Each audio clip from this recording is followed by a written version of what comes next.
What do you say we just dive straight in to the Lord of the Rings style? Genesis 6:4. The Nephilim were on the earth in those days. That is, of course, a reference to the pre-flood world. As you probably tell, I came out of hardcore gangbanging and stuff like that, of the mob life, before I got saved. Yes, because I have inherited demons from my family in France. They were in masonries. You know masonries? Yes, sir. Mason. And also after that, meaning the world which came directly following the flood. What did you? He saw demons. I saw the pit. And demons. It says, I will return to my house, which means the body, from which I came. So clearly they're remnants of older culture that had some kind of sophisticated technology, but they won't recognize that in general. And I saw the little demons next to me that I used to think were aliens, but they're demons. So these creatures, and you saw these things physically manifest. Yes. That's what they were beckoning to step back in at the Tower of Babel, or the gate of their God. When the sons of God, Bnei Elohim, went in to the daughters of men and bore children by them. Even the archaeologists here that I've talked to admit that they have no idea where they came from. They simply appeared, developed a sophisticated civilization, and then were wiped out by a regional culture that moved in on them. But they are the largest skulls in the world, the most complicated ones, and academics, as far as I know, have no clue where they came from. So there was an old woman, she was a little bit, she had mental issues, and she was sort of walking around the cemetery, and then around the cemetery, suddenly she found this very strange creature alive. Yeah, the creature was alive. So she took it home. Okay, so, and the eye sockets on these, they seem larger. Look at that. They're significantly larger than the other one. And whenever you're looking at an alien image, or the bodies that these things may be speculatively trying to recreate, the eyes are large. This strange little guy here in the physician's hands was found over here in the Atacama Desert in Chile. And this little slimy character, zoomed in on right here, found in the same areas as the elongated skulls surrounding the blood sacrificial, literal megalithic towers to the serpent. He likes branding his name on stuff from here to Timbuktu, but also looks strikingly similar, if not nearly identical. This little dude here being held in Ripley's hand from Ripley's Believe It or Not. And this little thing here, which Ripley called Ottaboy for the Atacama Desert, is found in the same area as this thing here. I gotta be straight with you. I'd be really uncomfortable if I saw this thing run across the hallway in a dark room, or saw it in some kind of a science aquarium beating on the glass saying, let me out, let me in. That would make me pretty uncomfortable to see this dude alive, with a little dagger in his mouth. I can say with absolute certainty that it is not a monkey, which basically leaves us with a very strange conundrum, right? Here you've got this 6-inch tall, let's call it human, right? Because the DNA says that so far it's human, at least the way that we're looking at it. But they did a medical examination, and they found out that the bones were fully formed. It certainly wasn't a baby. It certainly wasn't a premature baby of any shape or form. So the anatomy was quite different, and they ascertained, or they supposed, or came to the conclusion that the bones were fully formed. It lived to the age of 6 to 8. Obviously, it was breathing, it was eating, it was metabolizing, and it wasn't living in an environment where there was a lot of advanced medical attention that was given to it to allow it to live to that age. And that was a grown thing, yeah, whatever it is. I mean, it wasn't an animal, it wasn't human, so that thing was grown, fully grown. That's a conclusion they came to. Now, if we rewind all the way backwards to the beginning in the garden, God had given Adam everything. But then, the moment when something changed, the Bible goes out of its way to describe to you exactly what occurred. There were 3 parts to this that are all going to correspond with the parts of the human construct. It says that when Eve perceived the fruit on the tree that the serpent was offering, The guru that I was following had serpent images all over the ashram. it was attractive to the eyes, temptation of the flesh, that it was good to make one wise. Serpents would actually be in that place and sleep with him in the bed and be all around in that area. And he would just say that this energy here is so great that it attracts the good energy of the serpent. Number 2, a temptation of the intellect. And number 3, the really big one. Do you have some background with witchcraft and the demonic? And you have an understanding of these things deeper than most, probably. Can you share a little of that with me? Dimensional come-all, be-all trick. Ye shall be as gods. Serpent force, and it's commonly known to be dormant in the base of the spine, and then when it moves its way up like a serpent through you. I've seen a lot of it when I was in Africa, but there it was just straightforward. People knew what they were letting themselves in for, or they knew it wasn't aliens, but... It supposedly creates enlightenment, the third eye is opened. Okay. And so that's why in Hinduism, originally, that's why people wear the dot right in this area. I had the third eye open, and then I got to black magic, which means to hurt people and to kill people at a distance. They knew they were dealing with people from the other side, or entities from the other side, not people, entities from the other side. Houston, we have a problem, something that has broken through all 3 fail-safes and appears to be disguised to make entrance as a being of light, slithering its way in the downward spiral right into you and I's reality. And they encounter, something which looks like aliens, but really what they're doing is they're entering into the spiritual world and they're meeting demonic entities. And it appears that what they're trying to do is they're trying to learn how to build their own bodies, because if they go into a human body, then they run the risk of meeting someone like me who's going to send them to the pit of hell. I think this is the part where you may want to buckle your seatbelts. This ride goes upside down a lot. He was living with the woman for about 3 weeks, and she's feeding this thing. What were they feeding it? Sweets, like boiled sweets or caramelized sweets. Straight in.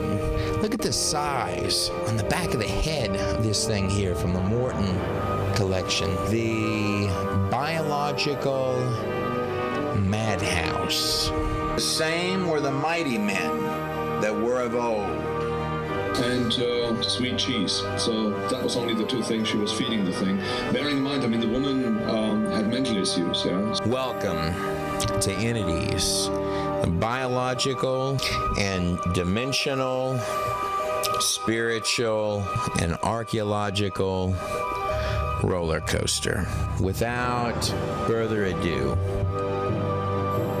shall we begin? It has an unnatural shape to it. A lot of people would argue that it's head binding, but I think that argument has pretty well been This suture line here doesn't exist whatsoever.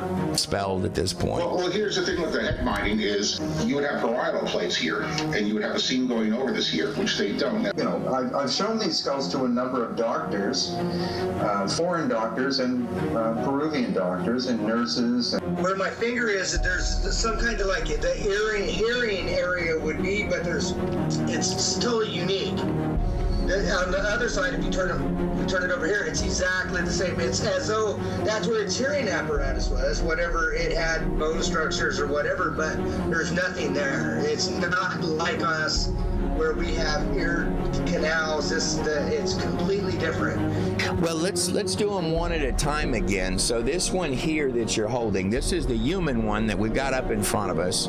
Other medical professionals, and none of them can explain why that suture line isn't there.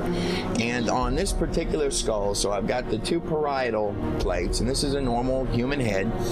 It's got the two parietals, and you can see that seam is about as clear as day. If you were doing the boarding thing, could a suture line, in these people's opinion, or have you heard, can a suture line disappear? No, it can't. It is skull again, and there are no parietal plates. Okay, now that's fascinating right there, because that is, I mean look at that, the entire top of the head right there. Yeah. So you will always, even in an old person, you'll always see part of the suture there. So what you're telling me is that asteroids are probably a product of rocks literally being catapulted and spitted out violently when the by the powers of the great deep that launched the rocks that once they get into outer space and away from the Earth's gravity, they and in an environment where there's a lot of gas, a lot of water vapor, they will come together and merge. And so you will start forming in the years after the flood these comets and asteroids. There's clearly there's something genetically different about this creature's head that you're holding in your hand, but it's a humanoid head. Halley's Comet is one of them. Swift-Tuttle is another. When you work them back in time, they converge on the Earth with a statistically significant date that's significant at the 99th percentile. And that date would be what? That back in time, and that gives you an astronomical fix for the most likely date of the flood.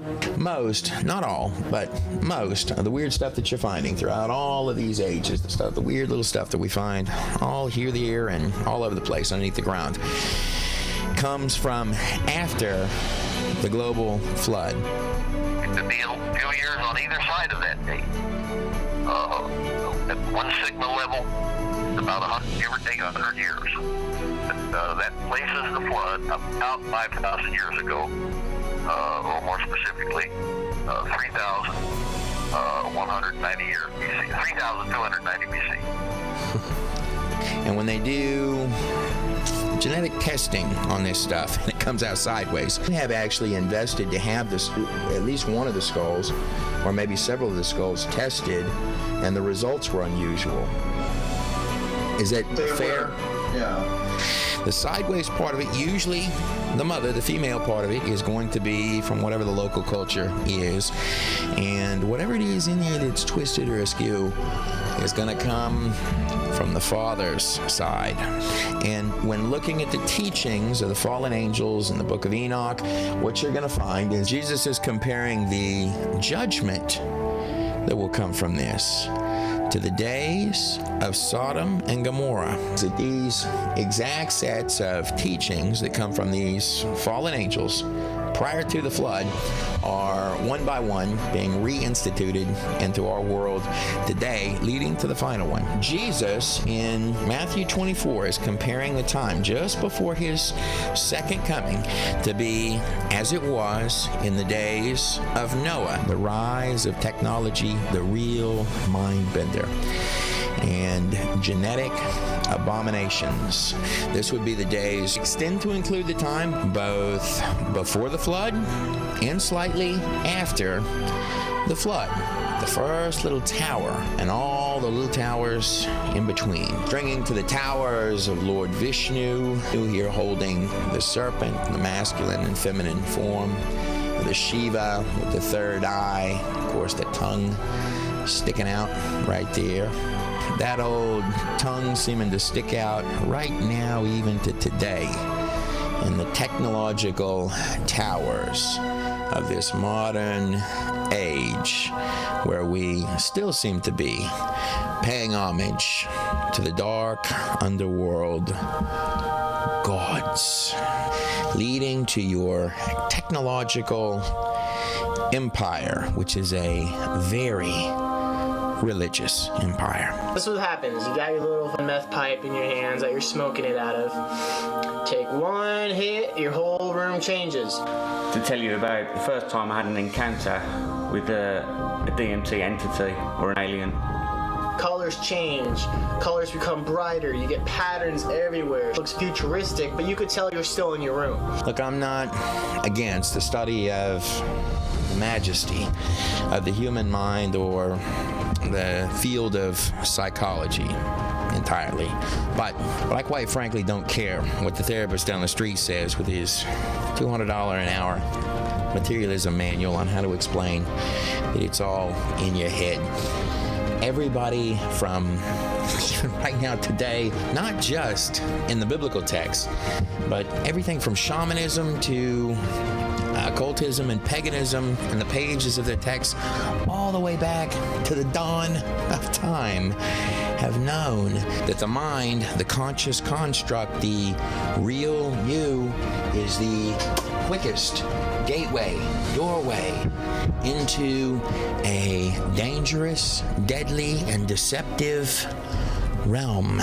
And then a cube just gets dropped in front of me and it starts spinning. And this cube is covered in like samurai faces, like ancient history, like faces. The first two times were pretty standard. Took the DMT down the hyperspace portal into the DMT realm. It's like all machine, and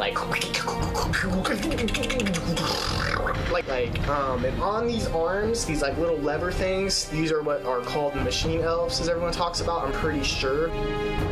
But this time it happened different. Took about 70 milligrams of DMT. Lay down on the sofa, shut my eyes, but didn't go down the portal into the DMT realm. Your physical material body, this earthen vessel, which you get to decide what you're going to fill it with, this machine, this biological spacesuit, is what you are operating in this construct of this material world, which you're running loose in. One of these, you are consciously controlling the entire machine. You are a spiritual being operating in a biological spacesuit. And these two eyes right here, you don't see with these eyes are majestic cameras. They are apparatus on the machine. They are collecting the data, just passing through the optic nerve guy in here, getting translated by the majesty, most amazing computer on earth, and then consciously getting translated into images in the mind. I felt the physical effects of the DMT coming on, but I remained in the living room, and even though my eyes shut, I can see the living room. In short, when you're opening the mind's eye up here, you were never seeing with your eyes to begin with. They were just collecting data in the material world. The information coming in was being seen by your consciousness. When you are taking in the pharmakia, the ancient witchcraft, they go into other realms. Perfectly, exactly how it was. This humanoid alien creature, probably about 6 foot tall, and it was just standing in the middle of the room. There was like 5 of them looking at me. And it had a big elongated head. And these are the skulls of the spirits, the so-called souls that are roaming the earth without bodies. haunting people. They're haunting the houses. This is what their skull looks like. When your bedroom becomes the bedroom plus some other place, and then those two dimensions turn into two separate places, the other dimension you are looking at is real. And it looks like they were trying to do this. They're trying to do like, ooh, we're scary, ooh. They're trying to like spook me. It was like glitching. It was like moving around like this, and it sort of starts staring at me. Scary version number 1 is the DMT, the ayahuasca, the pineal gland, the third eye begins to open, combined with the vision of the flesh, and the two worlds seem as one, that the thing standing in the room, the thing's now becoming visible with the eyes, were there in the house the entire time. We've now got this 6 foot tall, grotesque alien living with us. I just thought, what happens if it doesn't go, it decides to stay? And it's all telepathy or whatever. It talks to you. I know it sounds crazy. And the basic things it was saying, these two Jekyll creatures that were spinning around with their hats tied together, they were saying. So it was corkscrewing up in there, you say, like the dual twisted serpents of the Kundalini. Now notice the common imagery here, where you've got one side, you got the human side, and then you've got the thing controlling the human side. There's also the symbolism that you're going to see in your rock stars, your movie stars, sometimes, not all of them. And note this for the record, Satan doesn't own the symbolism here any more than he actually owns the goat. Doesn't own anything. He's got a short temporary lease. He likes to use stuff that God's made.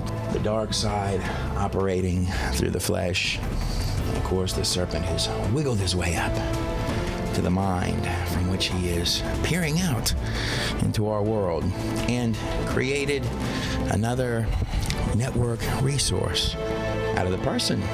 Here's, of course, a common drawing of the chakras awakening all the way up to the top to become part of that universal consciousness that is trying to plug in there.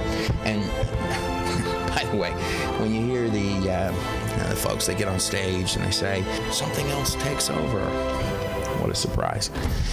Right down here, you see in the common imagery, you see the up from abyss, the abuso, the dark place, the place of chaos coming up through the earth. Notice the earth is over the sex organ. That's where it wants to be birthed forth into, wiggling its way all the way up the spine, where the eye is going to look out, always the eye looking forth into the natural world. And of course, from its perspective, its point of view, the thing coming up from chaos, it has budded from the darkness into a flower on top. That's why the symbolism of the ancient Egyptians, of course, was a lotus flower coming forth from chaos, or after the flood, the abuso, and birthing forth. Symbolism on all of this stuff is so redundant. It's all there right in front of you. But the man said it was two things swinging around like they were corkscrewing up in there. I wonder what they were trying to screw inside of, or perhaps who they were trying to corkscrew inside of. And these things look like jackals. Jackals like what? Maybe jackals like this, like Anubis, the god of the dead. The Egyptians, they saw Anubis all the time. There's Pharaoh right there. Of course, he's peering into the other realm through the eye of Horus, or the eye of Ra. We're peering forth from the third eye up here into the other realm. There's Anubis and there's the god Horus. In fact, while we're running our empire, we're getting advice from these gods. They're running the Pharaoh. That's what God King means. Not only is he there for the visualizations, but apparently when the body fails and you're not connected to it by Wi-Fi and going for road trips out there floating loose into the other side for a minute, when that body fails, apparently, at least from the Egyptians' point of view, all over their walls, Anubis is still standing there when the world that you've walked into, whether it's an after-death experience or it's one of these visualizations of the DMT realm, the other realm, that it becomes more real than real, the super HD, almost like this place isn't quite as real as that futuristic place of amazement? Well, apparently, from their point of view, Anubis is still waiting to take you by the hand and lead one into Serpent World. And at that point, it really gets ugly. Scary version number 2, the shining serpent, sitting there looking for something to wiggle and twist up into, sitting on the Greek pillar, because the word demon, of course, means wisdom. It would tend to indicate that the thing standing there was not only there the whole time, but it was waiting for you. It looked like a number 7 standing up, arms and legs. Time it was like laughing with me and saying, "It's okay, man. Like, go. Let's play. This is like a fun world playhouse thing." And it starts glitching towards me like this, and then it comes right up close, starts looking at me.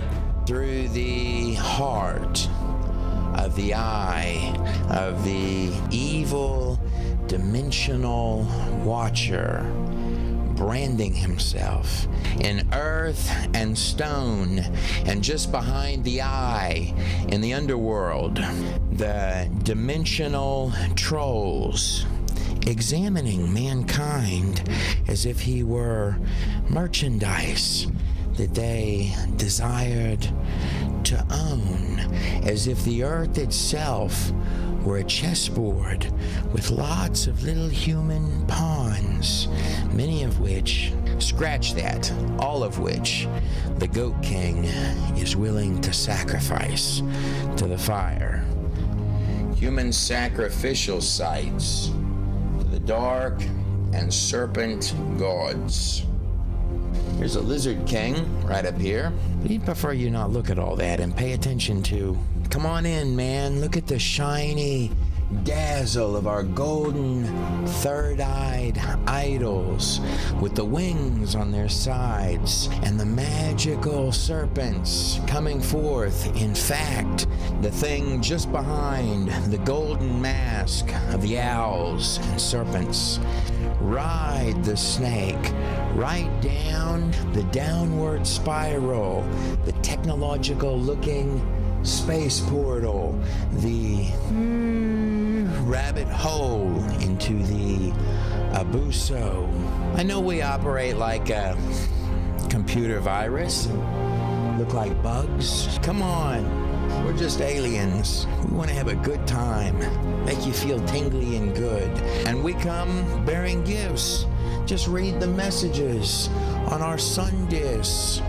Follow the spiral towards the ancient sun god, Ra, the falcon, the crow, the Aztec and Mayan, Master Hilarion at the center of the circle, his tongue out, laughing at you.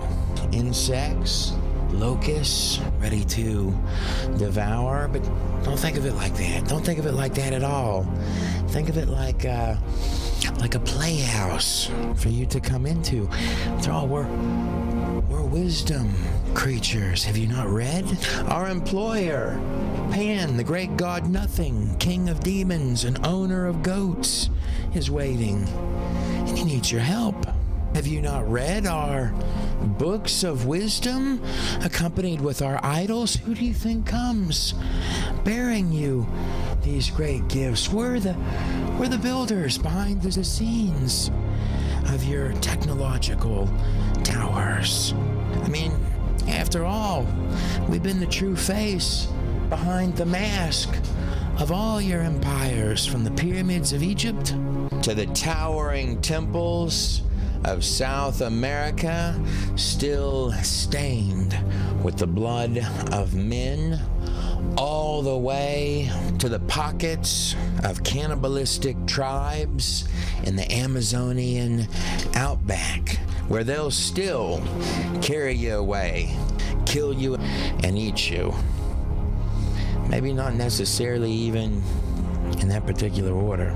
The ingestion of the drug to weaken the mind, combined with extra repetitive rhythm, usually of some type of tribal drum. This past weekend, I had the opportunity to be a part of a very sacred peyote ceremony. This combined with the drug allows the entrance of the thing behind the scenes. One of the most incredible experiences I've ever experienced. You know, being half naked with a bunch of people all sweating. Well, it doesn't sound that great, but it's not the way you think of it. Arriba! Arriba! Come on! Come on!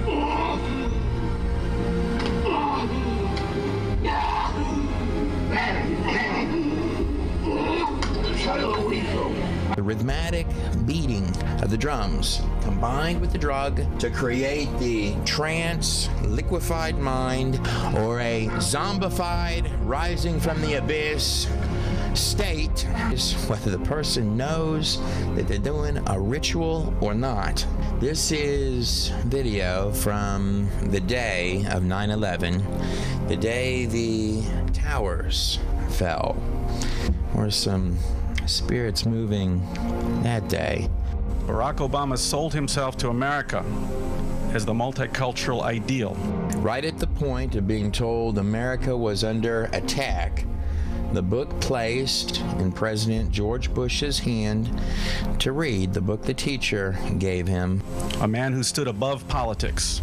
His father was a goat herder from Kenya, so he would bring people together.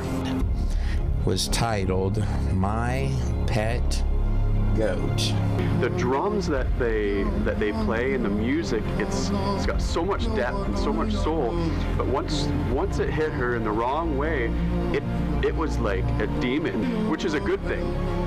But but at the time, it's not really seen as a good thing. And the book, My Pet Goat, was placed in his hands that morning, upside down. Yes, the pet goat. And as planes hit buildings and towers began to fall, the children read. Read these words the fast way. Get ready. Play. Yes, play. Get ready. Must. Yes, must. Get ready. Kick. Yes, kick. Get ready. Steal. Yes, steal. Get ready. Play. Yes, playing. Get ready. Must. Yes, must. Get ready. Kick. Yes, kick. Get ready. Steal. It wants to watch the goats scream because it likes the blood. It loves the sacrifice. I am you and you are me. Like, you are the trip and we are you. Like, I didn't even have any memories of who I was. I didn't know my name or anything. And be able to operate through the human being.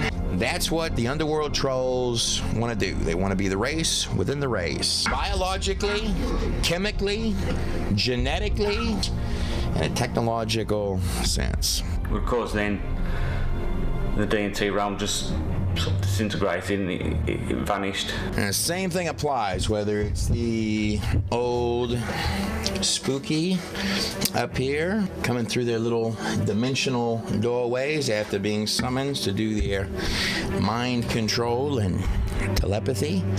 Absolutely identical, no less, to the little creatures that would show up at Aleister Crowley's place after hardcore, intense occult ritual black magic parties. Like this little guy here with the glowing orb dangling from his palm. Crowley, the position of Jesus Christ on the cross. Amazing how fascinated these little dudes are with Yeshua, the Mashiach, Jesus Christ. Shh, they don't like that name. Just seems odd for a space alien with an orb in his hand. Or how about Manly P. Hall? The aliens definitely didn't miss a Manly P. Hall black magic party. Look at the eyes on this dude, on every one. of his photographs. It's like you can see the guy there, but there's just nobody home. Somebody else running this puppet show. Manly P. Hall, as far as I know, he was the first guy even ever using the word or talking about the Yoda, like this little Yoda idol right here. In fact, he wrote a book on it. This Yoda's Book of Wisdom. It comes with a statue and also comes with a book filled with awesome quotes from the Master Yoda. Watch these little guys wiggle around up here. But I would submit this to your hands, that whether it's the red lightsaber or the blue lightsaber, dueling it out, peering through from the darkness behind the scenes. This right here, this little 13-step glow-in-the-dark guy with the eye on top. Today, they call them angels and demons. Tomorrow, they will call them something else. Aleister Crowley. A very strong case could be made that this guy right here is an artifact from the pre-flood world found in South America. Whatever the case, this is precisely why the pages of prophecy are stating even Satan himself appears as an angel of light. Should it come as any surprise that his messengers, also being Prince of the Air, look at it, he just disappeared. Coming forth with illumination, messengers of light.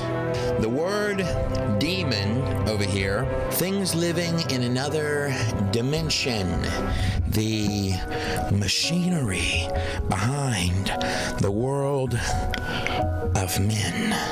There is a lower level wisdom and a higher level wisdom, much higher level wisdom. What you see drawn out here in Manly P. Hall's instruction guide to summoning Yoda. So here's the outside of the packaging. It says, "Bring you wisdom, I will." Illuminated forth right here. Notice he's standing in the magic circle, and so is the witch Elias Levy. The magic circles, those are going to be important, I think. To get the little employee guy down here who doesn't work for free, you've got to be in submission to the Baphomet. And the sales pitch, whether it's being stated by the little bitty little demon guys or the great big chief of demons, King of Goats, behind the scenes. Ye shall be as gods. That line worked in the garden. It worked at the Tower of Babel, seen on the screen right here, and it works right now, wiggling its way right through empires and ages of men. I hear it from university professors. I hear it from princes and kings of kingdoms, presidents, and even rock stars and rock gods. If you don't believe that, just ask Bob Dylan. Rolling Stone magazine just named your song, Like a Rolling Stone, the #1 song of all time. 12 of your songs are in their list of the top 500. That must be good to have as part of your legacy. Oh, maybe this week. That's the Blood Moon from September 27th and 28th, 2015. Why do you still do it? Why are you still out here? Well, it goes back to the destiny thing. I made a bargain with it, a long time ago, and I'm holding up my end.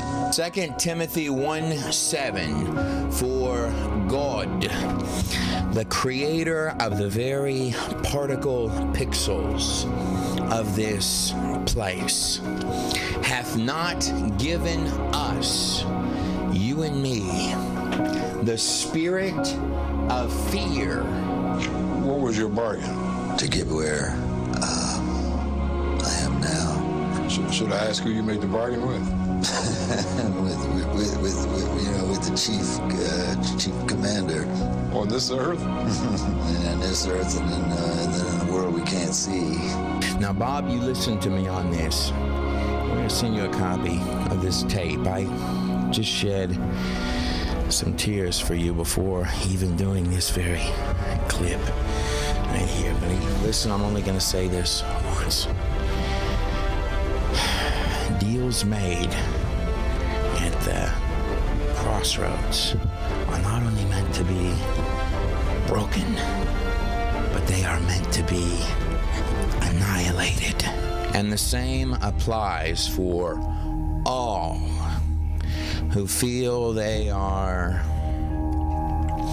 tools for the ancient seductress Lilith, Ishtar, Semramses, Semiramis, Inanna, the goddess of lies, queen of darkness and princess, commander of the shadows, the night hag who likes the drums played at the altars of her victims when the mask comes off. So now back in the garden, where there are only two trees, two paths, and we made our downward spiraling choice. We ate from the tree of wisdom, the book of wisdom, depicted here with the face, the spirit of wisdom coming forth from its tree of knowledge of good and evil. So now you're allowing in both, which lets wiggle up in the serpent spirit and all three departments, all three fail-safes, the flesh, the mind, and the spirit, all of them to allow in the darkness. That point, it states that a flaming sword going this way and that was placed out front the tree of life. And by the way, that flaming sword is not just there to prevent Adam from making entrance, but other parties may be interested in getting to that tree. Whatever the case, this flaming sword that went this way and that was put out front, blocking the way to the tree of life. The first demon to perform on the altar of the dark side. I represent Trina Demon. The technological ending, complete with its electronical beast and all, will come around full circle to our tree of life in the beginning. Two different paths and the most colorful deception ever known to man. Even hiding in the tree up there, you can see that one coming from a mile away. It is called the world of wisdom. We will need all your help. The eye on top of the book of wisdom with the butterfly, the metamorphosis symbolic. You almost feel a little bit dirty pointing it out. Without fantasies, our hope slowly fades away. I will unveil all my stories. The creatures of this world have told all the stories ever written. Notice that all of the creatures from this book's world of wisdom, these are all occult creatures, going back to the creatures of legend or the creatures of story. Fascinating thing about demons is they always remember themselves better than they actually were. Whatever the case, you've always got the masculine and the feminine to soft voice you in, and the masculine to get you once you get in there. It's got to pump up the vibrations, get you zombified and listening to its voice. Ghost who has haunted the dance floors for many years, that weaken the mind in the first stages of Path's descent. Yeah, it's true. Pan and the We Got Fangs Atlantis band. If we could get in, we would eat you. I've got one last show, and they will get in. We're a long ways past Bob Dylan, but we're not quite at that part of the story yet. Now, if I fast forward over the flood all the way to our final empire right here in the book of Revelation, the conquering of this Antichrist, a pseudo-Christ imposter to the throne. Final wicked empire by a returning king. He is blazing the way. He is the truth, and he is the life, with a sword, double-edged sword, coming from the king's mouth, the word, cutting through the ancient serpent, the dragon. Book of John, in the beginning, was the word. The sword was the word, or the truth. Hopping backwards, back in the paradise time before the snakes lost their legs. That's a real fossil image right there, by the way, of a snake with legs. Into the now darkened time of the snake. Back in the garden, flaming sword. The truth had been placed in front of the way to the tree of life. You fast forward to the next tree, the cross, and the Word was with God, and the Word was God. And the Word became flesh and dwelt among us. And Jesus was the way, the truth, and the life. That's correct, right? This right here is the sign that would have been above the cross. The Pharisees went into Pilate and they said, no, the sign on top of the cross. You got to redo the sign. You got to redo the sign. Let me ask this question. Scriptures, it's pretty clear that the Romans wrote the sign.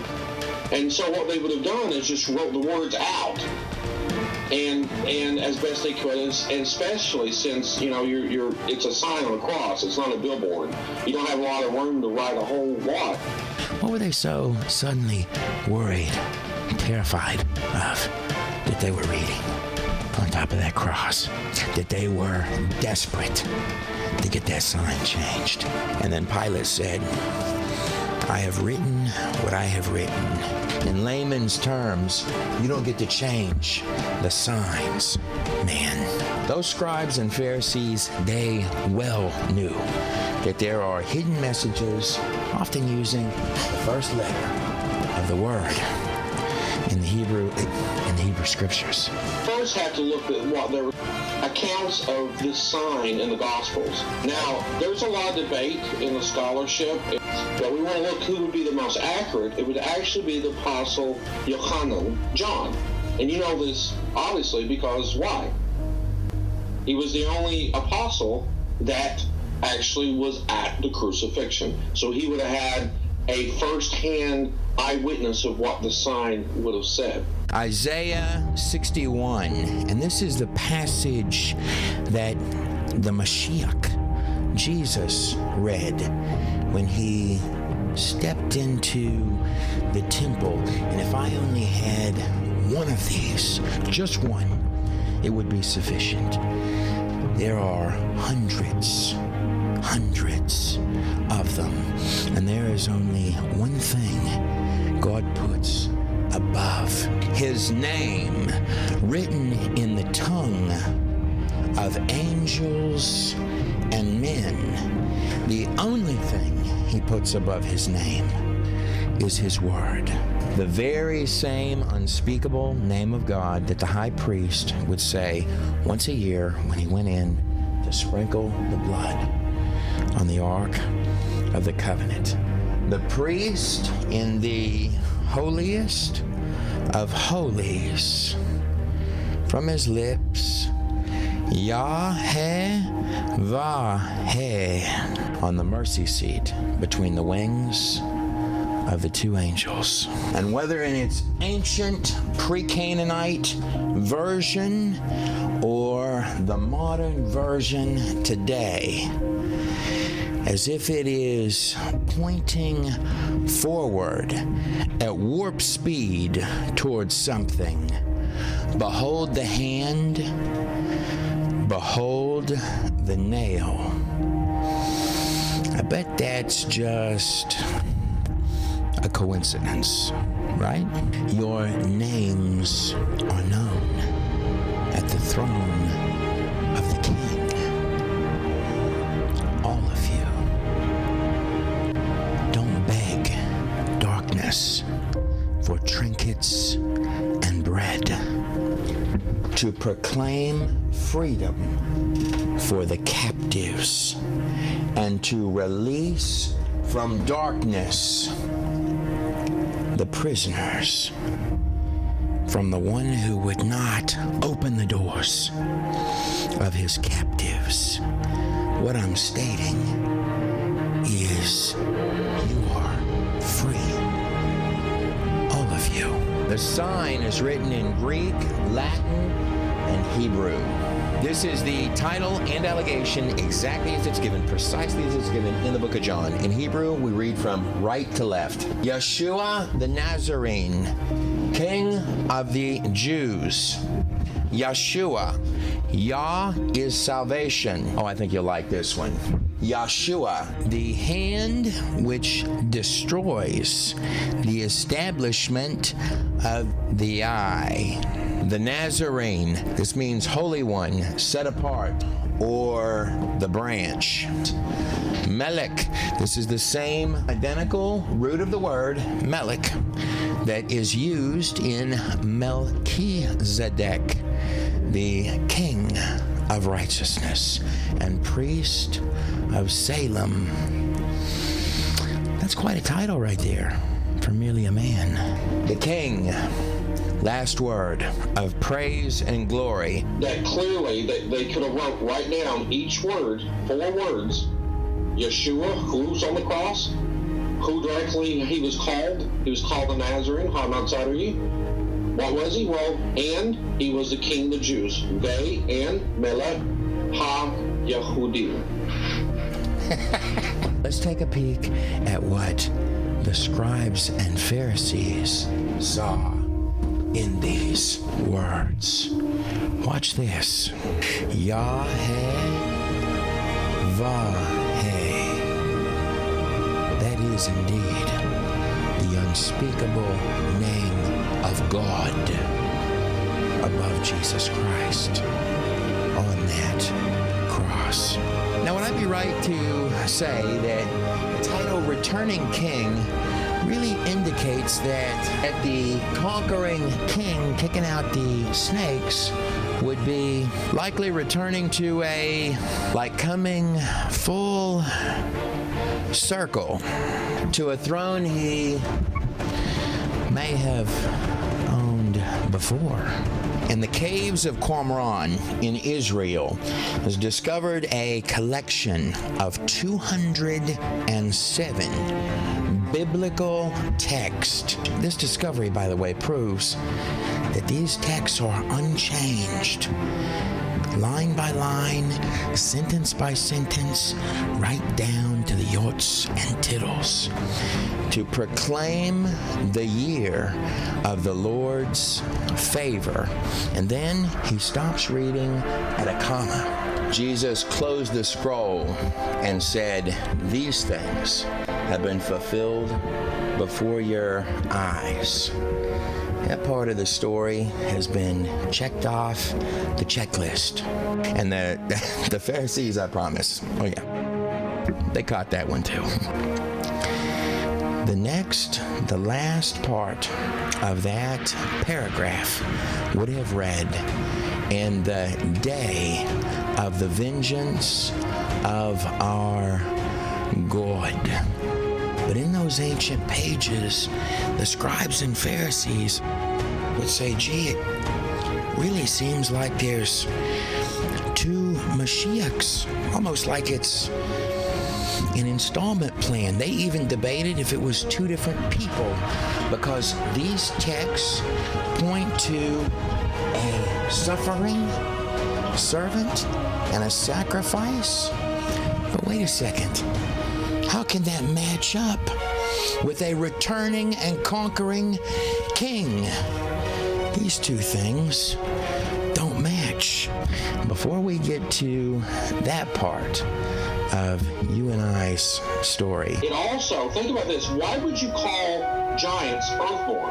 Well, it's because their fathers were not of the earth. They were the heavens. They were the B'nai Elohim. They were the angels. The old bulls of Bashan and the serpent are going to buck around a bit before this rodeo's over. The Greeks called the giants gigantes, and that's where you get the word giant from. Also, that word in Greek, this will blow your mind, Trey. This is awesome. It's where you get the word genome and gene from. This right here, this is the Castle Now giant. This is an actual giant, peer-reviewed, from the 1890s. My hand is a London artifact. This was discovered in June of 1934 near London, Texas. This artifact is composed of a metal hammer, but it's encased in Cretaceous rock. It is, in evolutionary terms, 110 to 120 million years ago. These are the mysterious stone orbs or spheres. These are giant stone, perfectly round balls. Mysterious stones of Costa Rica. Here's one of the spheres, and you can see the humanish, humanoid-looking creatures in the depictions playing with the large stone. You can see down here how large these spheres are in comparison to modern people. You would have to be fairly enormous just to move one of these stones around. This guy here is roughly 12 feet tall, and scientists at that time believed there was there was a cemetery full of these dudes that were all between 10, 12, 15 feet tall, right nearby, right there in France. This is a brass bell that was found in coal in 1944 by Bituminous coal, but we see that this is definitely another out-of-place artifact. The artifact that Dr. Judkins is holding in his hand comes out of coal, specifically coal that is deep underneath the ground. Coal that the monkey people, the makers of the dusty old warehouses full of plastic monkeys. Just in the case of this, as well as with many, many other pretty much any artifact that comes against evolution. This artifact was prominently featured in the 1992 CBS docudrama production called Ancient Secrets of the Bible. The term for this is commonly oopards. It's so common that it's got a term. Look, the valuable stuff in your world is not the little plastic monkey men in the museums or scatter of dinosaur bones or the few glow-in-the-dark rocks that they've got. The real valuable stuff makes it into private collections. And the real valuable stuff, most of it, stuff that you're picking out down there between collections of dinosaur graveyards, picking through the dinosaurs to get to it, whether it be technology, whether it be weird skeletons, or whether it be other. That stuff, whether it's under the ground or under the ice, those are pre-flood artifacts. Very interesting. This deity right here that's on, this could be a pre-flood deity right here on the screen. They fought nail and teeth against it. Can you tell me some of the reasons why this artifact in your hand, why you would believe? What's plausible reason to believe this thing in your hand is real? You went down into a chamber under a several hundred-year-old church and saw, what did you see down there? It was like engraved into the wall. And they had these long-legged dinosaurs. That they already knew before the flood, in Genesis 4:22, Tubal-Cain knew how to work in brass and iron already. The fact that there is chlorine compounded with metallic iron in this hammer is totally bizarre. This shouldn't be. can't, matter of fact, they can't reproduce as iron in today's conditions at all. People that believe that there was a Planet of the Apes world in the past, that breeding monkeys makes people, those people are going to tell you, is 300 million years old. Oh, that's perfect. This guy is winged. You see the two wings on him. You see the headdress. He's prominently displayed on the top of this brass bell.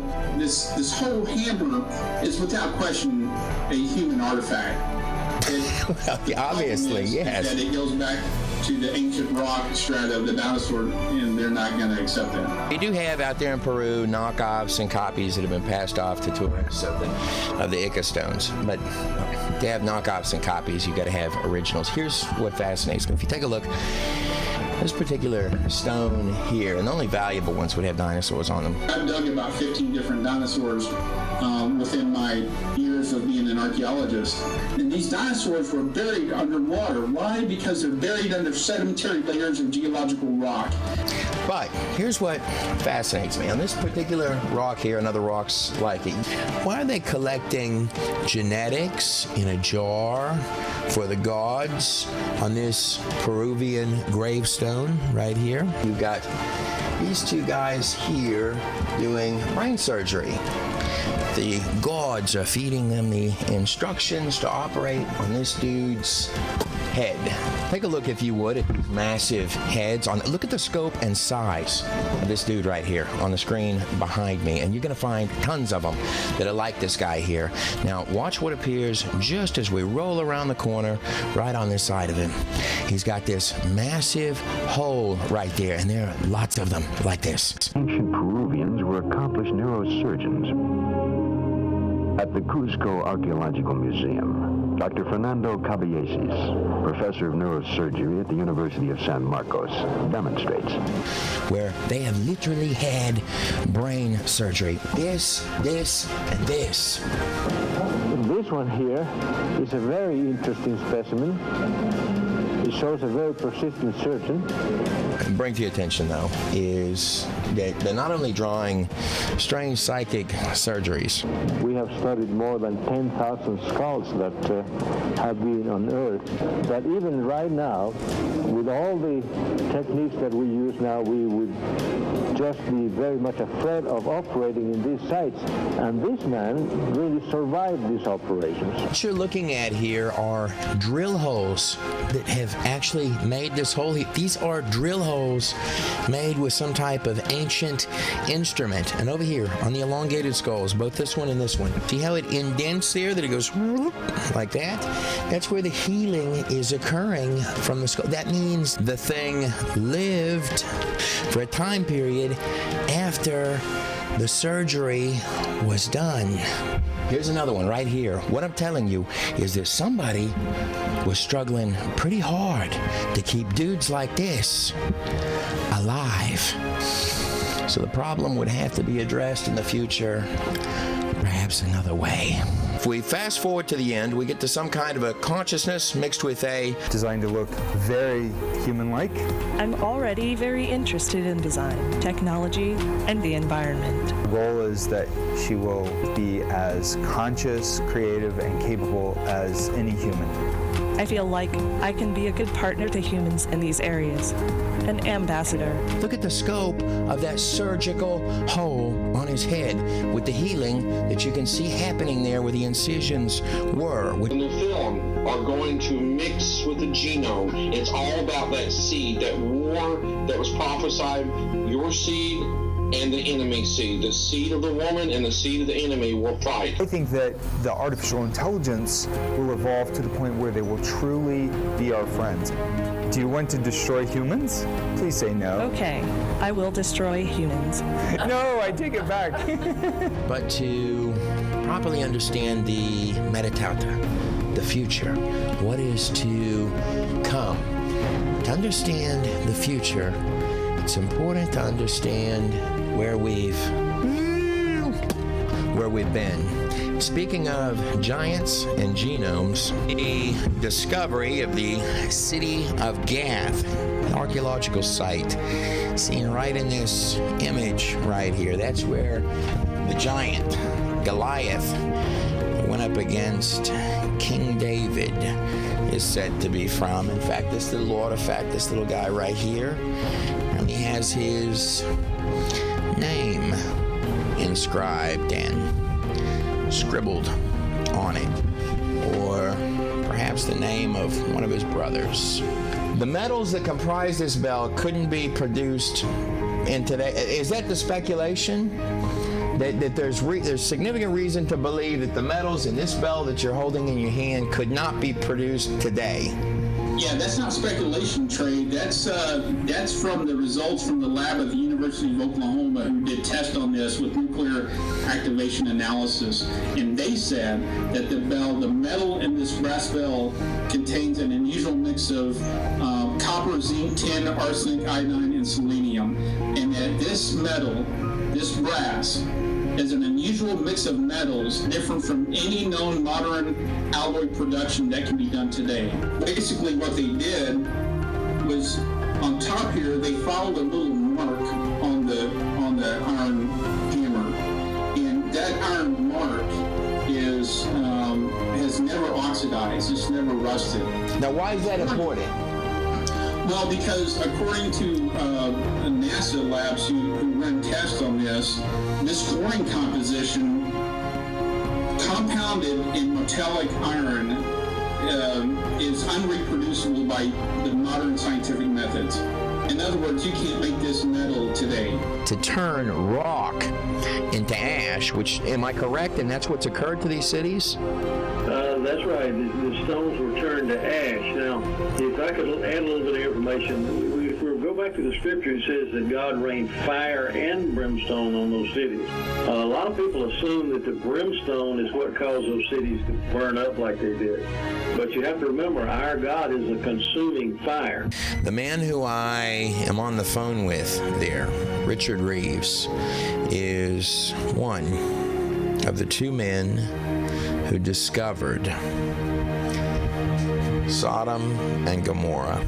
Oh, I'm sorry. You probably heard that the Bible was ridiculous and that Sodom and Gomorrah didn't exist. Let me ask you this: was it the people making these that said that to you? The people that believe in believe there was a Planet of the Planet of the Apes world movies, or actual history of those people?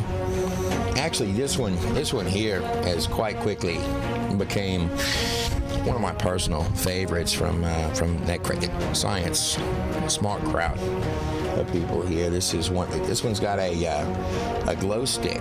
This was supposed to be what the Neanderthal looked like.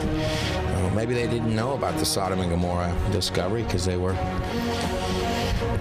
too busy bowing down to their plastic monkey idols and polishing their glow sticks. I didn't actually mean it like. When we got close to Jericho, you could look at the Dead Sea. It was about 120 degrees that day down there. And it was just burning up hot, not a cloud in sight. He said, I'm going to say a little prayer and ask God to send us a cloud so we'd have to work in the sun. About 20 minutes later, by the time we got to En-Gedi, it had clouded up and rained like you wouldn't believe. And that just doesn't happen down at the Dead Sea too much. And the heavy rain knocked a big chunk of ash down there in the city of place we believe to be Gomorrah. And as Ron and I were looking around, that's where we first saw the brimstone, in that chunk of ash that the rain had knocked down. So, I was with Ron the day the brimstone was discovered, and what we find are pieces of brimstone or sulfur. If you look up brimstone in the dictionary, it says it's sulfur. And also the remains seen here from an aerial shot of the ancient city of Jericho. This is the city that was fortified, the Canaanite city that was fortified, where Joshua was met with the angel of the Lord, a prefiguring who he stood with that day, I believe. He was standing there with Jesus Christ, who said, "Take off your shoes. The ground you stand on is holy ground." They were told to march around this walled city. When they first discovered the ruins of the city of Jericho, the walls were found to have fallen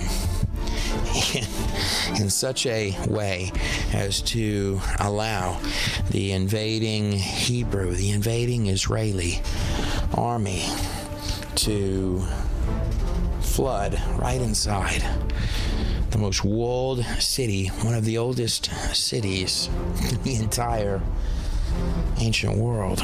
And when first discovered, look in this old imagery here, you can see little people down there and how large they are in comparison to this ancient Canaanite city. But within one of those walls, the only portion that was still standing were two little rooms. And if you remember Rahab, the harlot, the Gentile, who pleaded to be saved. If your God is going to destroy this city, please save me and my family. And they said, if you put the scarlet ribbon out of your window, and she lived in the wall that was going to come down. They said, if you put the scarlet ribbon, which of course represents the blood of Jesus covering it, then assuredly you shall be spared.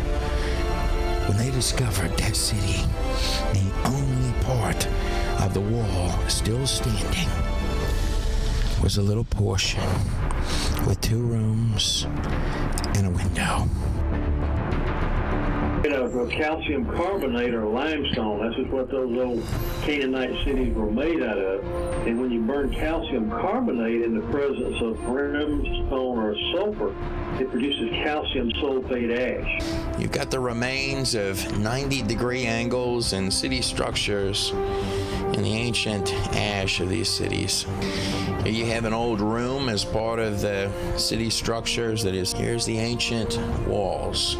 These rounded shaped terracing structures, even with the doorways and windows to the rooms inside. I wouldn't go in those ashen buildings, by the way. If that ash collapses, strange enough about this ash making up these cities and ziggurats and all the other stuff that you see there in these cities, Sodom, where we actually get the word sodomy from. Is there any idea how hot that it's got to actually be for those rocks of those cities to become ash like they are? Well, I'm sure I don't know those numbers right off the top of my head. Okay. It's plenty hot to vaporize rocks. Now, these burned cities, the burned ash, its crumbly ash, is actually heavier than the original rock was, and it'll fall away with a touch. But these cities, almost as if God scorched them in such a way to make them remain as a reminder to this very day. And there are very unusual pieces of sulfur or brimstone there. He's not kidding about that, and the remains of these cities, Sodom, Gomorrah, etc., that you see behind me back here. These ruins, these ashen ruins, are the only place in the world where these sulfur balls are. They're not even natural balls. They're encapsulated, many of them are, and they have metals in them to make sure that it's an extra burn. But this sulfur is so pure, it is 95, 96, 97. It is unnaturally, you don't find this in nature anywhere. Not even volcanoes can't produce it. There is nothing. And the capsules around them have metals in them that melt at temperatures higher than the brimstone inside. So the question is, how did that sulfur survive while those capsules were being formed? You would have to make these balls in a lab laboratory to get them to come out like this. And more than that, these balls have been shotgunned into the rocks. They were millions and millions and millions of these little guys. There's one, there's one, there's one, there's one, there's one, there's one. All over these remains. They are everywhere. What is he is pulling out right there and putting in the little baggie like a shotgun spray directly down on these cities. So the actual fire and brimstone, the brimstone pellets, these end at the edge of the city? That's right. In all 5 cities? Yes, sir. Okay. Wow. In 4 Sodom, Gomorrah, Admah, and Zeboah. Now, the other city you referred to is Zoar, and if you remember, Lot fled to Zoar after those cities were burned up. So we're talking about, the Bible talks about 4 cities, Sodom, Gomorrah, Admah, and Zeboah. Here's part of a human finger bone that is stuck in the sulfur, and literally parts of bodies being seared off out there on the ground, and the salt remained. And just as in Hiroshima, we had the nuclear explosion that left shadows of the people that were there that died and were vaporized right there on the ground. More than this, you also had the composition, the organic salts, piles of salt. The people were reduced to salt. Well, at Sodom and Gomorrah, you have these organic salts all over the place. The whole place is full of them.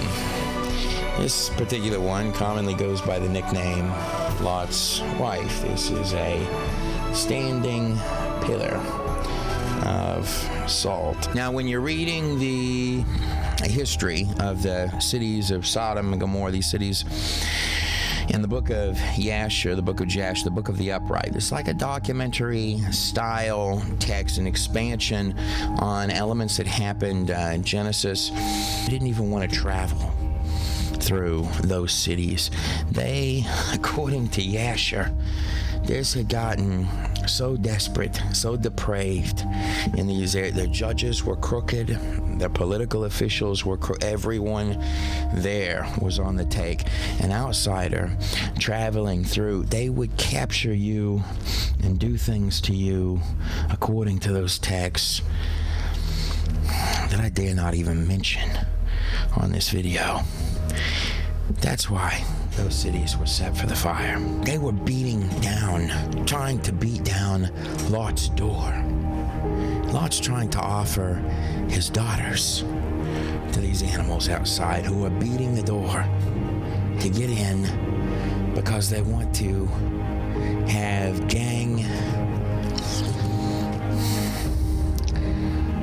they want to get to those angels. Jude, just before he quotes Enoch, makes an interesting statement. Watch this. Even as Sodom and Gomorrah and the cities about them in like manner, giving themselves over to fornication, to sexual sin, and going after strange flesh. That's a curious statement. Are set forth for an example, suffering the vengeance of eternal fire. Pretty bad. Almost like they were accustomed to that kind of thing. Well, apparently from their view, something from another realm pops forth into Sodom, like the Enki out there in Samaria, pictured right here, or the old dimensional Pied Piper right there talking about his good times back in the pre-flood world of Atlantis, or something otherworldly shows up.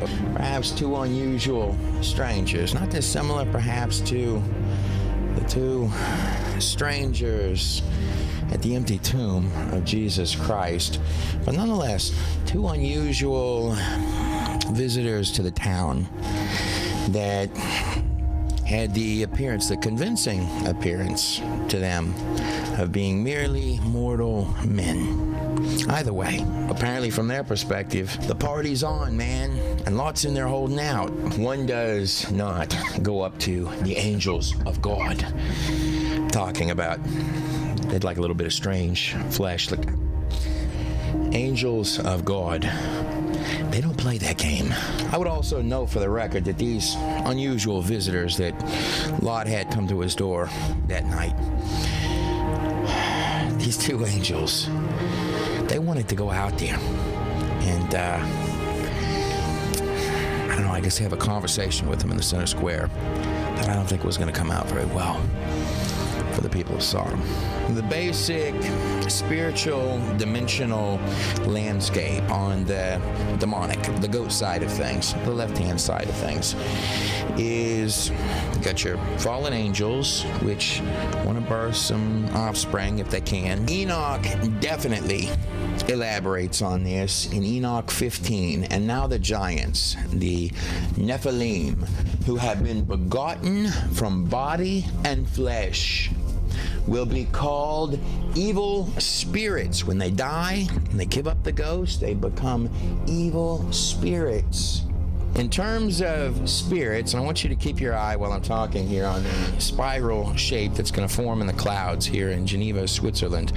The most predominant form, one of the more predominant forms that you're going to find are these conscious orb little guys that like to float around everywhere and boop this way and that way, almost like it's a default demonic setting of some type. Now I want you to take a look as this thing spirals in. Look at this little orbish dude that disappears into the spiral.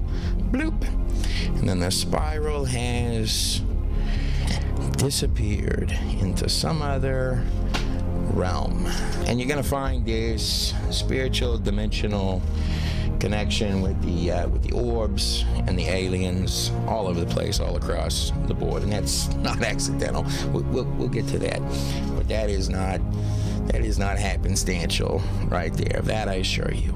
Let me get you a good zoom in on this so you can watch the moment that it happens and the moment that our little orb guy down here that appears. Here he goes. Just watch him. Here he comes, and we'll be seeing more of these little dudes here. Now he's going to go up here. Let me get my hand out of the way. He's going inside of there, and presto. And their dwelling places will be upon the earth.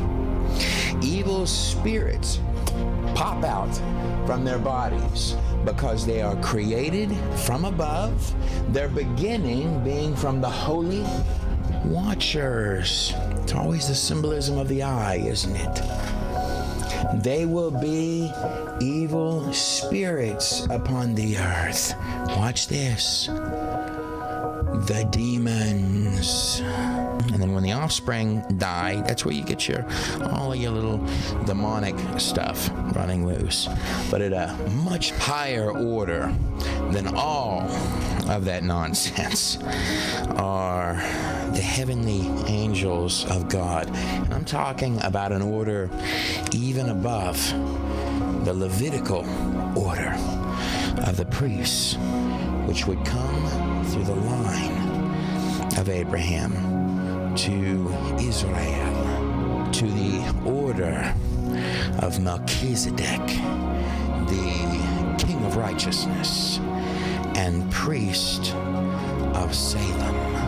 And of course, that reference to Salem, if we rewind time from where we are right now in Laodicea, almost to our last little bitty empire, last little technological Tower of Babel that we're so desperately trying to build there, but we go all the way backwards, zip even through these 6 guys right here, rewinding backwards through all the little empires of our Pied Piper Goat Man, just trying to have a good old time behind the scenes, all the way to right in here. That's where we get to this other kingship, this King of Righteousness and priest of Salem, or better stated perhaps, the first king and priest of what would later become Jerusalem.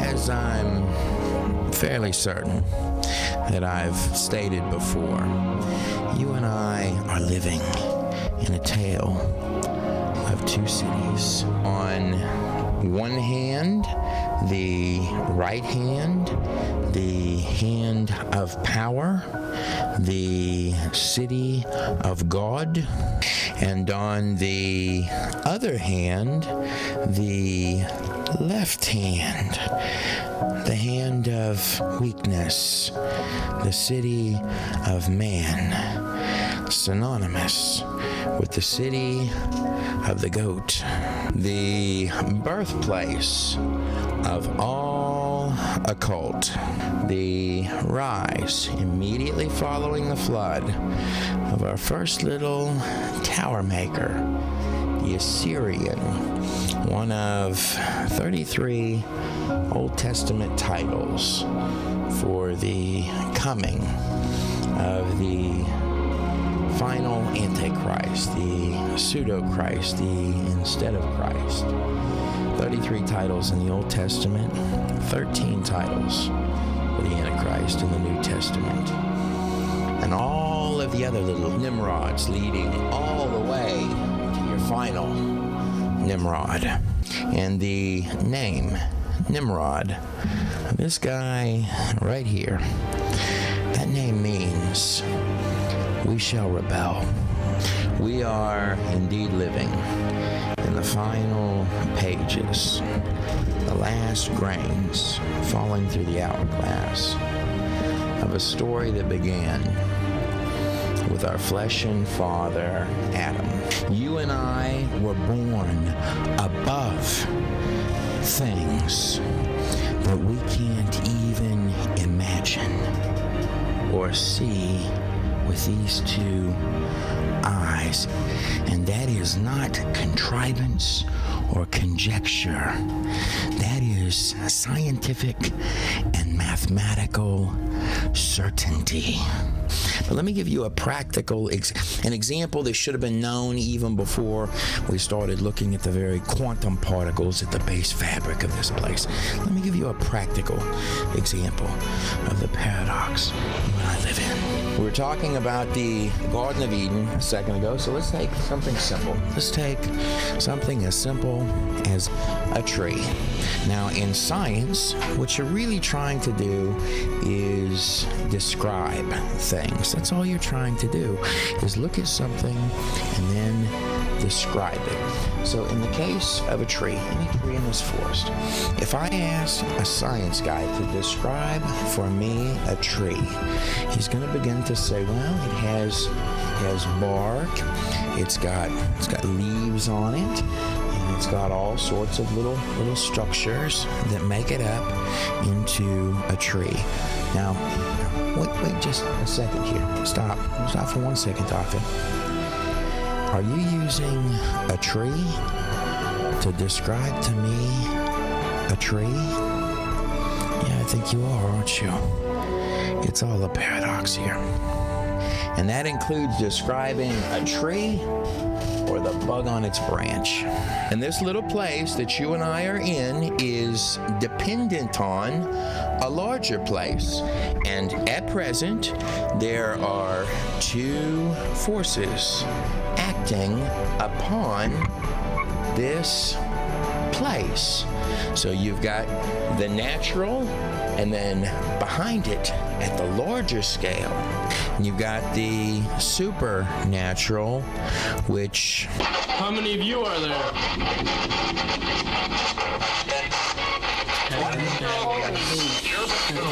Well, let's go.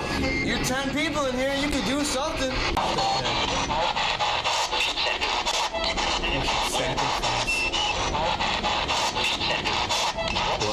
You just said we should sacrifice.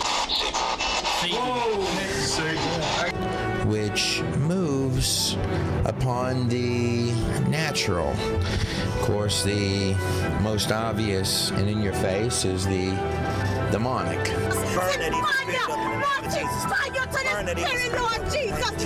Fire, Lord Jesus. Send fire. It's not welcome here, Lord. Burn it, people, in the name of Jesus. Now, I'm absolutely positive that you missed that on this car that's hopping lanes of traffic to crash right here.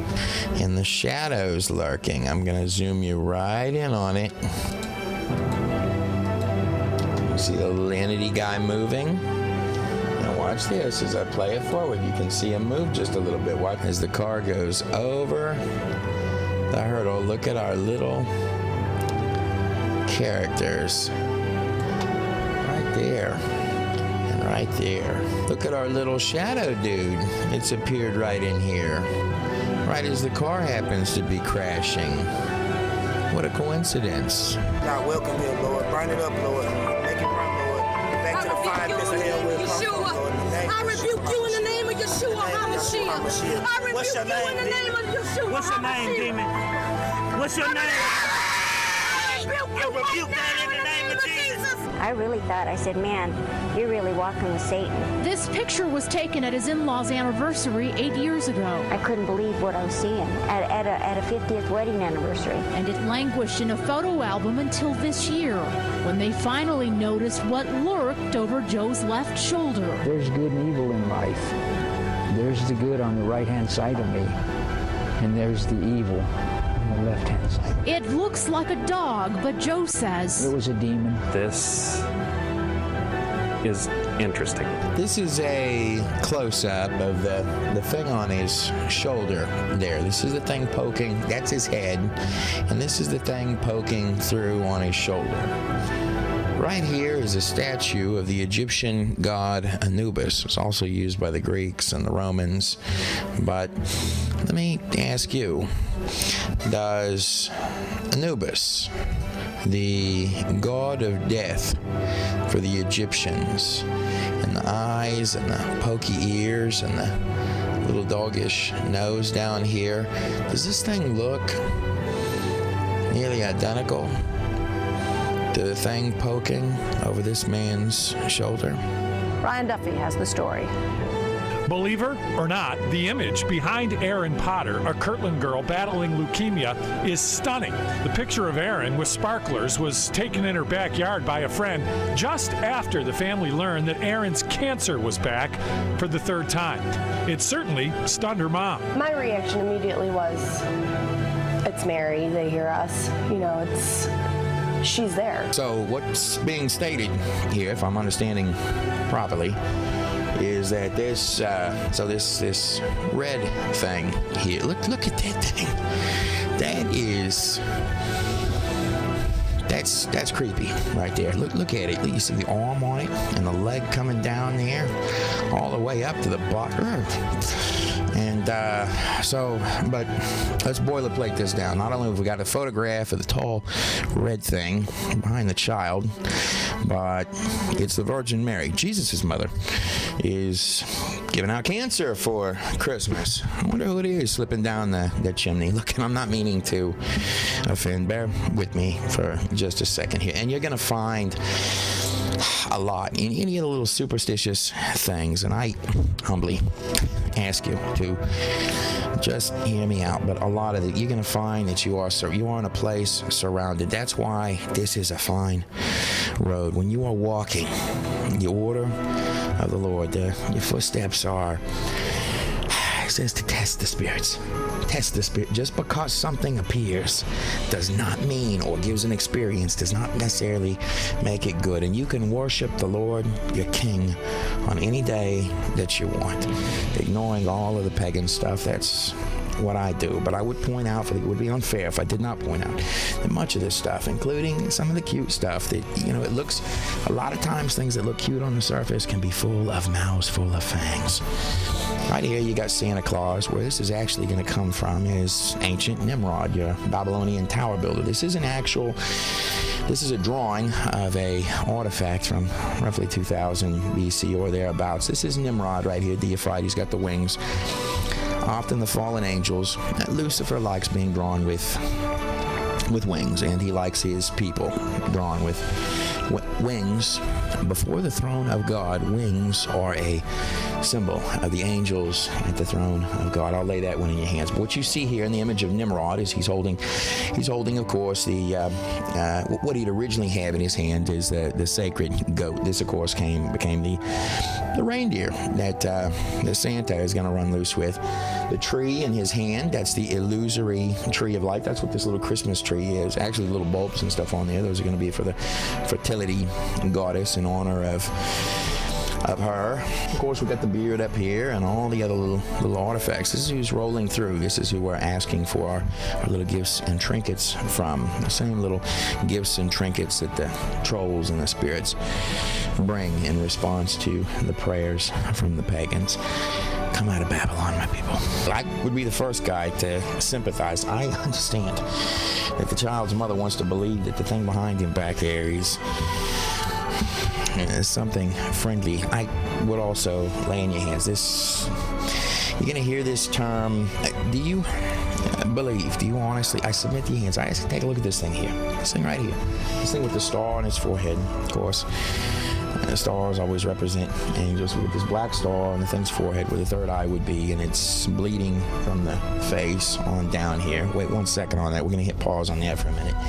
These terms, Queen of Heaven, the old Lilith, Semiramis, Semiramis, depicted right here. Of course, Semiramis, this is the original moon goddess. Nimrod, according to, if you're reading Sumerian, Assyrian text and legend, allegedly Nimrod met the moon goddess she was the hostess down at the local tavern there in Eridu, where the Tower of Babel was built. Their child, of course, the part man, part God union. This is really the son of the devil, is what's being directly stated in your text there. Tammuz, sometimes also symbolized as the goat. But this is your unholy trinity. Notice how the bottom half of Nimrod is very often depicted with the goat. Whatever the case, the ancient goddess depicted here, Lilith, which is not. That Lilith is not Adam's wife. That comes from, again, we're in hardcore, deep Babylonian text there. This is the ancient spirit of the Baphomet, the feminine side of the Isis. That's the goat-headed Baphomet right there, representing the masculine and the feminine of Lucifer combined into one. He's got the moon there. It's up above right there. He's, of course, got serpents coming out of his pants. That's what he's planning to give birth to, I suppose. On his head up there, you can see he's got the star on his forehead where the third eye, or the mind's eye, would be in this imagery. Of course, the wings. He likes those wings of the Baphomet that you're seeing one of its manifestations of right here, often called the Queen of Heaven. And you are not, I do not mean to, look, you're not going to find support for this thing here in the biblical pages. In fact, there's Queen of Heaven with the star on her forehead right there. So here's our Inanna in artwork, our ancient goddess, the Lilith, the demoness, the one who slept with Lucifer and brought forth the special child following the flood. This is being redundantly recorded. And yet this was the highest of all. That's why you've got black magic, sex party. That's why the demons are so deep into that stuff. And they love the forest and the forest creatures and all of this that they're slowly destroying. They destroy stuff and then they come in and claim that they're fixing it. You gotta love that trick. Whatever the case, they're always, and it's going to be your fault. They're going to blame. They're going to cause problems, but then they're going to come back and blame that it was your fault. But there's going to be this overtone. Oh, we just want to save the forest and the trees and clean. Look, I'm all for that. I'm not working with demons to do it. This is where you're getting the imagery for your Medusa. Look at all of the tree shrubs. You could translate those as serpents and other imagery. If you look, these things come in whatever form is conducive to you. This is the Mother Earth, the Gaia, birthing forth her special child. And remember, the Baphomet had serpents coming out of its pants, right? So what's getting birthed out of there in reality? What you're going to find right here in Jeremiah and many other spots. But since we left off to burn incense to the Queen of Heaven, that is a demon, the ancient Lilith, Asheroth, call her whatever you wish. and to pour out drink offerings unto her. We have wanted all things, and have been consumed by the sword and by famine, by the same thing that's being credited with bringing, well, probably for the healing of the cancer, is because child's had it 3 times. Let me tell you this. Probably heard the term false flags before. Right? Who do you think invented that? You think your government's invented that? No, sir. It's the thing behind the scenes. They bring the problem, and then they bring the solution. The devil loves the red creature behind the scene. They love answering prayers and putting mankind on his knees. You thought while you were praying, honestly and sincerely even, before the Lord, that there weren't other interested parties tuning in that would be more than him. The crows. Third eye guy here on my screen is not those that sell out short for the first little bit of nothing that comes along, but those who wait upon the Lord. And the owls and the satyrs that dance in the ruins of Babel. He thought there weren't other interested parties that would be more than happy to give you a few little trinkets in exchange for everything. What you're looking at here is a crowd gathered to honor the ancient spirit of the Ganesh. He is a really big deal in Hinduism in India. Notice that these ancient gods, particularly this one, the Ganesh, he is part man, part animal, a mixture, an ancient spirit. Now, the Ganesh in this case is going to see the Ganesh statue is somehow destabilizing for some reason before the elephant-headed Ganesh begins his fall down into the screaming crowd. He took out a building. During the filming of this segment, as a visible sign and to the amazement of all present, the eyes of this image of Christ welled up and cried. What you are witnessing is actual footage. The substance flowing from the eyes is pure olive oil. The producers seen here holding the image can testify firsthand that there are no tubes of any kind carrying oil, nor had the painting been tampered with in any way. So, would the demons go so low as to create miracles around an image of Jesus? They're demons. There is no too low. A woman who we'll call Jackie and her 2 infant children have been living with what she believes is an evil presence. As cameraman Barry Conrad shoots this video, a strange red liquid of unknown origin begins oozing from the house. Everyone just left except us. Things are starting to drip out of the cabinets. Nobody believes us, but it's happening. There it is. There it is, right there. It's dripping. The old bleeding red walls. All of these statues back here, all these Hindu statues, the Krishna that are back here, they've been covered with red substance. Sometimes they'll test this stuff and it'll turn out to be actual or real blood. Oil, of course, will come out to be extra pure oil that is oozing forth from the walls, and all sorts of other oozy, slippery substances that like to emanate. Jesus, redundantly, what it states in these texts is that you have the ability to come before your King, your Father, and ask. What it does not say in those texts is that he will carte blanche. He is not the frog in your pocket. This is from Mexican television. These are stigmata episodes. That is not God doing that to that woman right there, stamping her third-eyed forehead with blood. Particular church here in Puerto Rico, see, they're squeezing the Bible. They'll come for thousands of miles to come see this Bible on the pulpit that just continually, like Slimer the Ghost, was just sitting on it. Jesus said, "You wicked generation that seeks a sign, I am asking you to see there is something horribly wrong with this.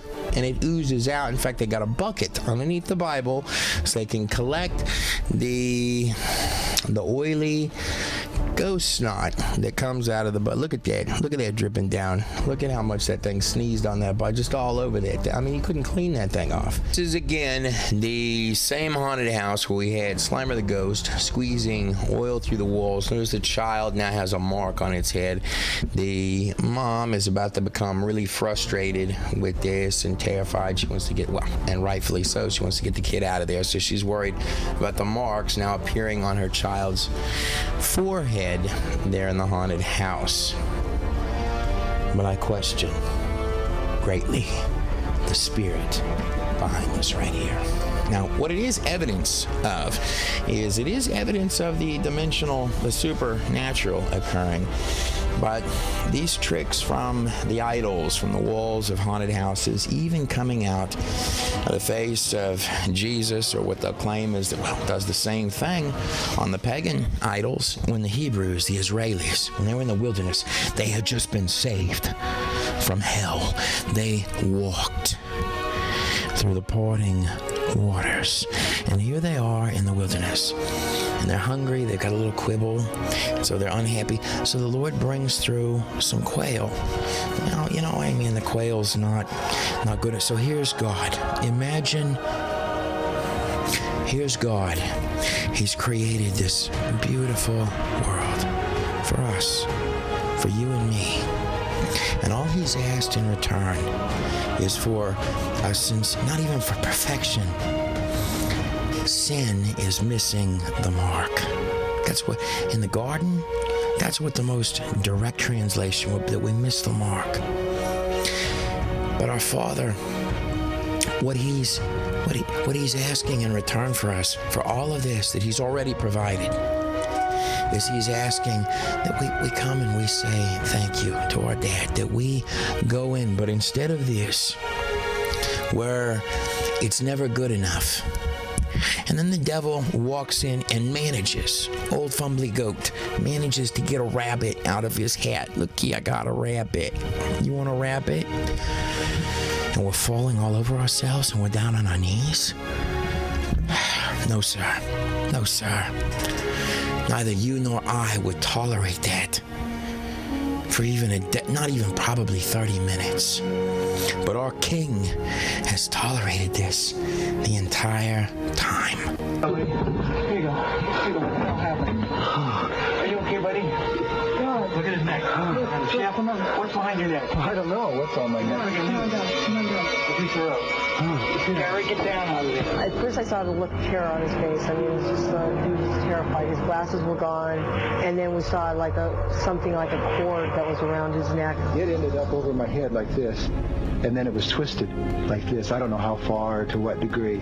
So those clips there are coming from the same identical house where Slimer, the ectoplasmic ghost, was squeezing his love through the walls of the home, and everybody's going around with tissues and collecting the demon sneeze, which I am absolutely willing to bet is the same class of entity making the blood come right out of all of these statues' eyes. You find this phenomenon all around the globe with the ancient goddess idols, by the way.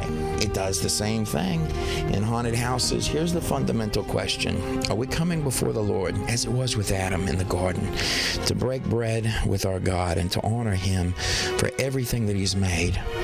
Or on top of everything that he has made, are we expecting him to be a showman that performs magic tricks for us and to do parlor tricks? He's our personal showman. Or are we coming to honor the Lord? And there are people that come from thousands of miles, whether they be Christian, whether they be Protestant, Catholic, any denomination, to see diamonds falling from ceilings, blood appearing on statues, things that wink at them, and apparitions that appear. And what I'm telling you, what I am pleading with your hands, is that the same thing happening to these statues right here today is the same thing that you're reading in your pagan texts, and far worse.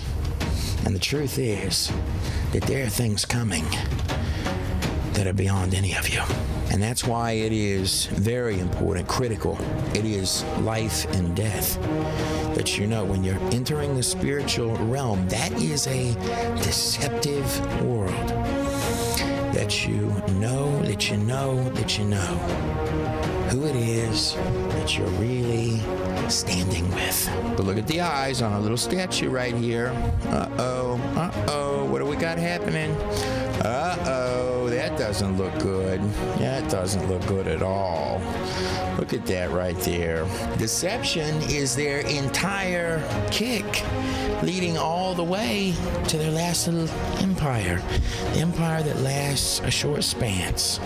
The empire from which there's a haze of deception, from which comes one very special deception of such magnitude that it merits the title by Jesus himself, the Great Deception. In fact, that deception at the end, the Antichrist, with this little statue here, the statues out there in India like to drink milk. You can almost see the eyelids moving around there a little bit, can't you? Here's the serpent on the shoulder, but these things, look at the milk. It's almost got all that milk down.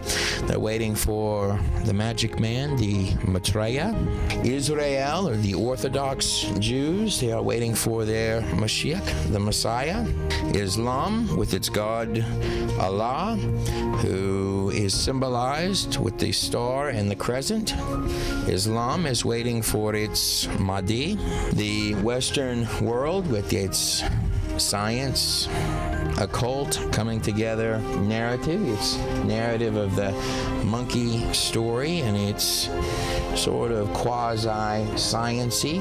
It's waiting for its alien savior, or its special, magical, psychic hybrid, amazing little child to be birthed forth. Every truly, note that I said the word truly, good gift is from above. I often hear it said by those who proclaim themselves as wise that faith is believing that there is a God. Even the demons know there's a God, and it benefits them nothing. Faith is trusting God. I was born to Jewish parents. My mother is Jewish, my father is Jewish. My grandfather was a Muslim leader. My father was part of the movement of revolution of the Islamic Republic in Iran. I was the one that was most devout. Never again I was interested in Jesus, in Christ, in Christianity, in crucifixion. That was no longer interesting. The Spirit of God is a perfect gentleman, the soft, still voice of the Lord. Here she is with big sister Kaylee, who thought she was saying her final goodbyes. Yet an hour after life support was removed, jaws began to drop among some hospital workers over what appeared at another door near the teenager's room. What we call shayateen, satanic, demonic spirits. So I started rebuking it in the name of Allah, and I just cried out in Farsi, my own native language, said, God, help me. And the moment I said that, as clear as you hear my voice, I heard a voice. And that voice said, bring the name of Jesus. And this image appeared up on the security monitor. And it was an image of an angel. He is allowing us this time. He will not violate you and I's free will. And I thought, well, either that's the angel coming to take her to heaven, or it's an angel to say that she's getting better. And she got better all right, almost immediately, Mom says. And the doctors and the nurses were all amazed. In the messengers and armies of majesty on high, will never take the glory unto themselves. They will always be pointing to the King. 3 weary Americans came home Monday night. Ronald Wyatt and his sons Daniel and Ronald Jr. returned to Nashville at the end of an amateur archaeology expedition that landed them in a Saudi Arabian jail. They entered Saudi Arabia illegally, searching for the site of the biblical Mount Sinai. Those CBS clips from 1984, those come directly following Ron Wyatt and his sons being thrown into a Saudi Arabian prison, which is definitely a place you do not want to be. And we met some people there that were quite friendly at first, but we found that they weren't all this friendly. After his release in the mid-'80s, Ron Wyatt had a rather grandiose story for which he had exactly zero, none, zilch, no evidence. His story was that he had found the actual mountain of Sinai, which should have a burned top. So after coming out of a Saudi Arabian prison, because he didn't have the, hey man, show me the money evidence in his hand of the mountain of fire, the vultures came in like a plague. The carnivores came in, they mocked, they spit. He was getting called a hoaxer, a shamster, a scam artist, a liar, and worse. But over time, this wildly grandiose story, as others began to make it out to what the locals call the Mountain of Moses. To Saudi Arabia every day 5 times. And in Mecca, Allah house is there, but no one allowed to come inside except one person. He is called the governor of Mecca. He is His Royal Highness Prince Maz bin Abdulaziz. He is the son of the King Abdulaziz bin Saud. His first son. He's the governor. Yeah, he is governor of Mecca. It should have an enormous and majestic, standing on high, split rock that looks like water came out from both sides, which develops into a little dried up lake bed today. The pictures of that thing are amazing. You should take time with it. Like this one right here, found at the actual site of Jebel al-Lawz. But the prince, he gave me special letter to look around any place. Number 2, he gave me special car for me. Was put the royal family the special car. You know? Nobody can touch me, stop the car. But nonetheless, the sharks that came in like a herd with this humble little man who was always praying and just diligently looking at his Bible and literally following a King James Bible like a treasure map all the way to this blackened top mountain right here, the rocks of which upon examination, if you had them in your hand, looked like something burned the external surface of those guys, surrounded at the base of which looks like 12 Hebrew camps. That's where Elijah would have his, okay? And up on top there, you've got one little area, one little nookie-wookie guy that looks like, I don't know, maybe a guy was standing and talking to God in some area where the fire wasn't burning or suspended. But down beneath, you have drawings of menorahs from here to Timbuktu, and that is definitely a Hebrew-Israeli symbol. That is the official Hebrew symbol right there, along with the idol cow drawings on the walls of the rocks. These are, of course, the Hebrews' retreat back to the old Egyptian gods, and Egyptian god drawings should not be on rocks in Saudi Arabia. Also, I found, you can see here the Egyptian chariot and also the old Hebrew on it here. You can see very clearly the chariot. Egyptian very clearly. Why they are drawing in the Saudi Arabia? See, there is also and of course those symbolize the ancient goddess Hathor of the Egyptians. And if that weren't enough, as the cherry on top, the enormous, look at the scope and size of that thing right there, surrounded by the fences, altar to the golden cow just out front, the mountain where it should be. those fences right there, those fences that you see surrounding the entire area and the mountains, those were put up there because of Ron Wyatt by the Saudi Arabian government. Here's what I'd like to point out. Even without the evidence, he held his story the entire time, even until the days came when it was validated and he didn't even get the credit. And we are down at right here is the pre-Babylonian area, or strata. Now, roughly in the same time period as this, simultaneous, underneath Israel, more specifically underneath Jerusalem. So you've actually personally gone down in there in the same areas where he was digging. Have you? You have been. And is it fairly extensive down there where he was? What's it like when you enter that area where he was at? Can you sort? Oh, it's pretty ominous. In fact, underneath the ground there are networks of tunnels, and then underneath those, deeper down, you have more networks of chambers. Some believe were put in by King Solomon. The way you get this effect is in the ancient world, you destroy something and then build on top of it, destroy something, build on top of it, destroy something, build on top of it.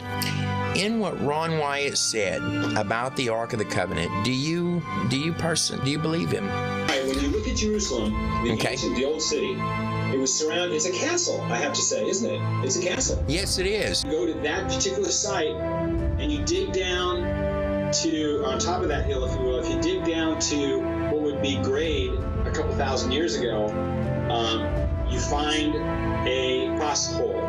This particular hole, cross hole, still had the plug in it. So it's a cross hole with a plug.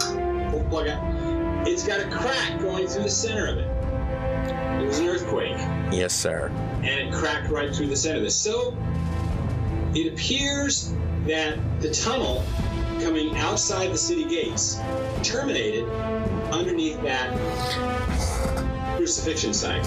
So they got pulled the pole out, and then they put a plug in the hole to keep it from filling up with dirt. I see that. So you've got pre-cut holes is what you've got for your middle. One was found. Mm-hmm. We know there was at least 3. Now here's the interesting thing. Now what I wanted to point out to you here is in front of me you see some large stones that are blocking an entrance into a chamber. Following some discoveries that were important to Israel, Ron Wyatt was with one of the important men of the city, right there by where the garden tomb was, where Jesus was resurrected following crucifixion. I've got a skull-looking face, and this is Golgotha, the place of the skull, and then beneath this, I've got a place for a cross, so a predefined place where a cross would slide in, because that would be presumably how you would do it, and they would plug those, so I guess it wouldn't fill up with anything. Mm-hmm. And then what you're saying is I take that plug out, that pluggy-wuggy out, and down at the bottom of that, this puppy is cracked at the bottom. Actually, all the way through the top. All the way through the top, and of course in our scripture there was an earthquake, there was shaking following the crucifixion of Jesus. Now in order to conceal the chamber, they couldn't just block the chamber entrance itself, otherwise this would call attention to it. Ron said that it was as if his arm just shot outwards and pointed, and then the words just came out of his mouth. That's Jeremiah's grotto, and the Ark of the Covenant is in there. So they put up a veneer that went around the escarpment some distance. Instead of mortar, they used some red clay. Now this tells us that they did all of this in quite a hurry. The very last time that you see Ark of the Covenant in Old Testament scripture is during the days of the prophet Jeremiah. King Nebuchadnezzar circled the city, put it under siege, and was going to destroy it. And in fact, he did. And that's about 685 BC, something like that. When the Babylonians, when they surrounded and Jerusalem's here, and he gets in, how do we know that he didn't get the Ark of the Covenant? Well, because he was very meticulous in keeping records. When the Babylonian hordes had surrounded Jerusalem, many, if not most, biblical scholars are going to believe that Jeremiah, this man right here, was the very man who, while the Babylonians were making entrance, led the team of priests to hide the ark underneath the city. And not long after, the Babylonian hordes breached the city and made it inside, every man who knew where that ark was would be dead. An inner room in Solomon's temple, and it was hidden. And it was not one of the artifacts that Nebuchadnezzar was able to capture. He captured all sorts of other things. It's well documented what he was able to get and what he didn't, but that disappeared. Our subsurface interface radar scanner shows that there is a chamber approximately 18 inches behind this wall. If you thought the mouths of the lions screaming over the story this man had over Mount Sinai were loud, times that by about 1 million for the story that would emerge just a few inches beyond that wall. It was from the Israeli Antiquities Authority, dated 16th of November 1998, asking about Ron White. We cannot confirm his finds and have no information about them. Ron who? Never heard of him. This is the man that was in charge of antiquities for the Jerusalem area during the time that we carried out our excavation. When called and asked if he knew Ron Wyatt, he said no. If you'll look at this picture, you'll see that the truth is something else. Right? Huh? Oh, you can pass it around or whatever. On one hand, people screaming all around, show us the evidence, man. You better have an ark to pull out of your back pocket, otherwise we're calling you a liar. From the Christian community all the way to official government denials about what came out of that dig site 30 feet underneath Jerusalem. And one of the shots that we got from the side showed a level of contents in the chamber with lessened contents near the bottom. And in experimentation, we find that this usually represents something that's standing on legs or up on some sort of a pedestal. And on the other side of the coin, people even at Ron Wyatt's deathbed, to the very day he died, asking the man who it almost seemed God himself was leading in and out of some of the most treacherous and dangerous places on earth, unscathed, but at his very deathbed, to the very last day of his life, in fact, the very last breath that he had left, Ron's answer boldly was that he had told the truth. We're going to attempt to put a hole through there with this drill.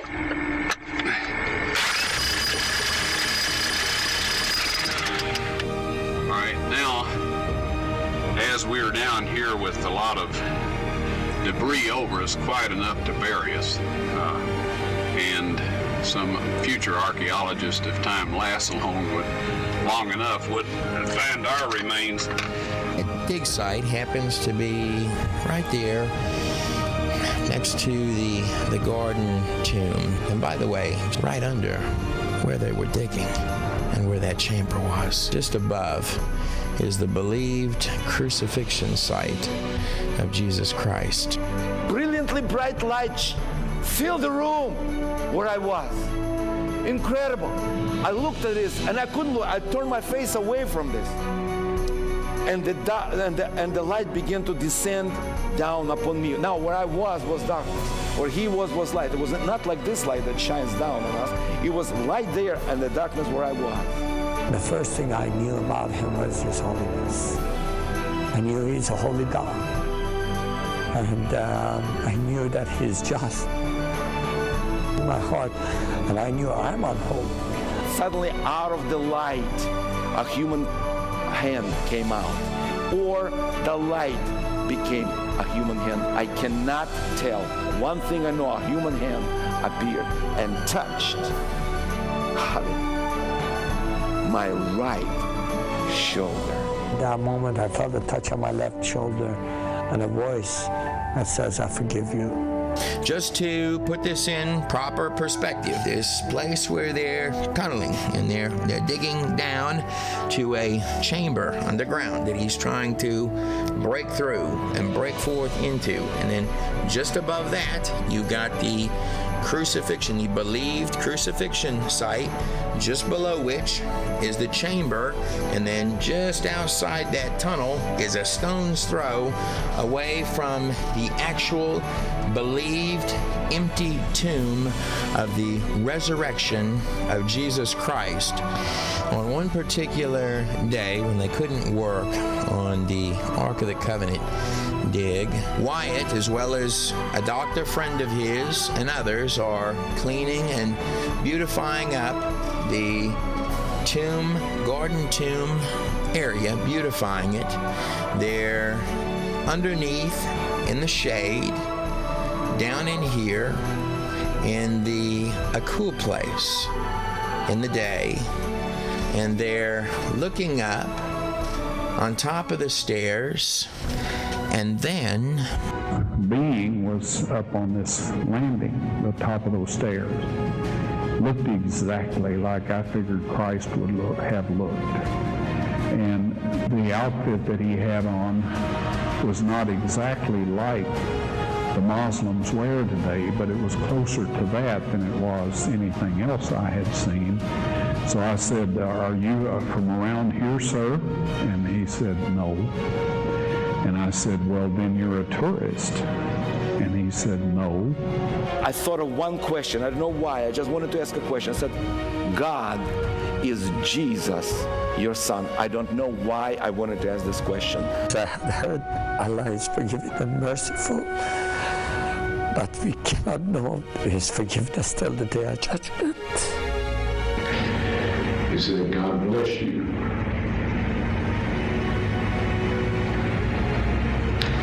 In what you're doing here. So I said, who are you that forgives me? And I feel forgiven today. Because everything else he spoke, it was very powerful and strong. And he said, I am the way, the truth, and the life. I'm an atheist, but I'm talking to God. God is Jesus, your son. He said like this, yes. And then he said, I'm on my way from South Africa to the New Jerusalem. I did not understand what that means because I had never heard those words. This doctor of all people was the only one in earshot. And he said, Ron, do you suppose we've been talking with an angel? And I said, at least. Jesus is his son. In fact, I felt that I am talking to him. So I said, what is your name? And he said, Jesus Christ, the living God. I fell onto the floor. I just wept. I stood up on my bed 4 o'clock in the morning and I screamed from the top of my lungs, God is, Jesus is God. I worked with great enthusiasm for the rest of that day. When we left the garden tomb, I asked the ladies in there, I said, what did you think of that big, tall man dressed in ancient Jewish garb? They looked at me kind of funny.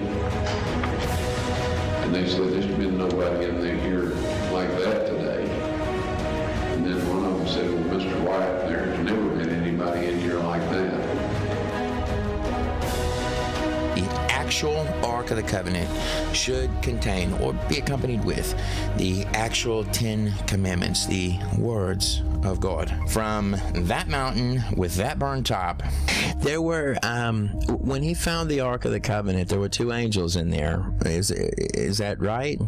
He said 4 angels. There were 4 angels in there. Uh-huh. That's interesting. That's in the book of Enoch there are 4 angels that were with Enoch, and they were. Did Ron say anything about what they said to him? He said that they lifted the mercy seat off the Ark of the Covenant. When you hear terms in the Old Testament like 4 corners of the earth, or the 4 angels at the 4 corners of the earth, or in the book of Enoch, it's not just that the angels are literal, but the 4 corners to the sides of the north, or the heavens, to the sides of Hades, to the south. Now, what Ron believed is that when Jesus died and the earth shook and the crack occurred, that the blood of Jesus, the blood of the Lamb, the same as it would on Passover, and told him to take out the 10 Commandments. Or going from the east to the west, the beginning to the end, went down onto the mercy seat in that chamber where the Ark of the Covenant was. Is that true? I don't know, but it does sort of just sound like something God would do, doesn't it? Like, as I said in the interview, what's important about the Ark of the Covenant and what Ron would want people to know is that the importance is the covenant. I wasn't there, but I do find this a little fascinating. Or the time when it would be necessary to hide the Ark of the Covenant as well as some other items that I mentioned this morning.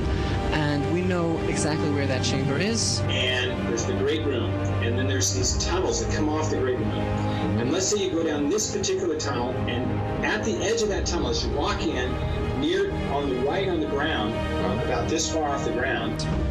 And historically, when King Solomon, who after all, as the Bible tells us, was the wisest of all men, when he oversaw the construction of the first temple, underneath the Temple Mount complex, the construction of a very vast system of all sorts of corridors and mazes and chambers. Yeah. Was an angel carved. Did you know that? No, I didn't. Yeah. So here you are. You're in a stone quarry. You're going down this particular finger, this particular tunnel. Now, is this the area? Is this the area that Ron was going down? That's right. He was the one who found it. Okay. Now that carving has now been cut out of the cave and is actually in the Israeli museum now. Expression Lost Ark is not at all accurate for the Jewish people historically, because we never said that it was lost. Although it was hidden very well. There have always been those that have known exactly where it is. Those are some bold and curious words. It is true that the ark would go right behind that curtain, right there. No matter which way one were to go on the Ark of the Covenant, old Pied Piper Pan behind the scenes is playing his flute and trying to get the vibrations up for the end. Very slowly, you have been lured into his domain. And the worst thing is, you all have it in you.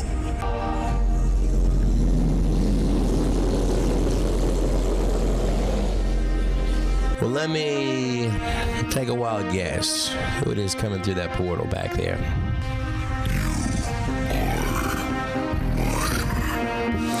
Yeah, I don't think so. Go ahead and put a plug in it, Pan, and part your path. We walk here in the name of the King. But coming back full circle to the beginning, just after the flood. Now watch this, watch this. No hidden cards, not even any sleeves on. The Lord Lord appeared to Abraham near the great trees, under the trees of Mamre, while he was sitting at the entrance to his tent in the heat of the day. The Lord always seems to come when you're in the cool place, in the heat of the day. And Abraham looked up and he saw 3 men.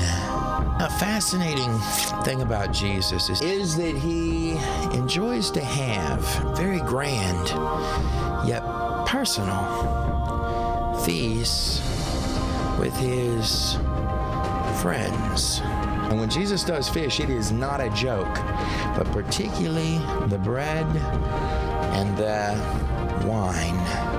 And he always saves the best for last. When he saw them, he hurried from the entrance of his tent to meet them and bowed to the ground.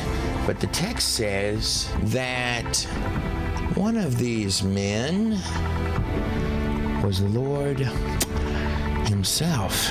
The men turned away, 2 of them, so 2 of these 3 that were there, 2 of them turned away and went toward Sodom. They're going to Sodom. The Pharisees, they came to Jesus and they were trying to entrap him. They were trying to trip him up. And this would be the last time that they would attempt to do that. Just like the tree, it's all a paradox in this place.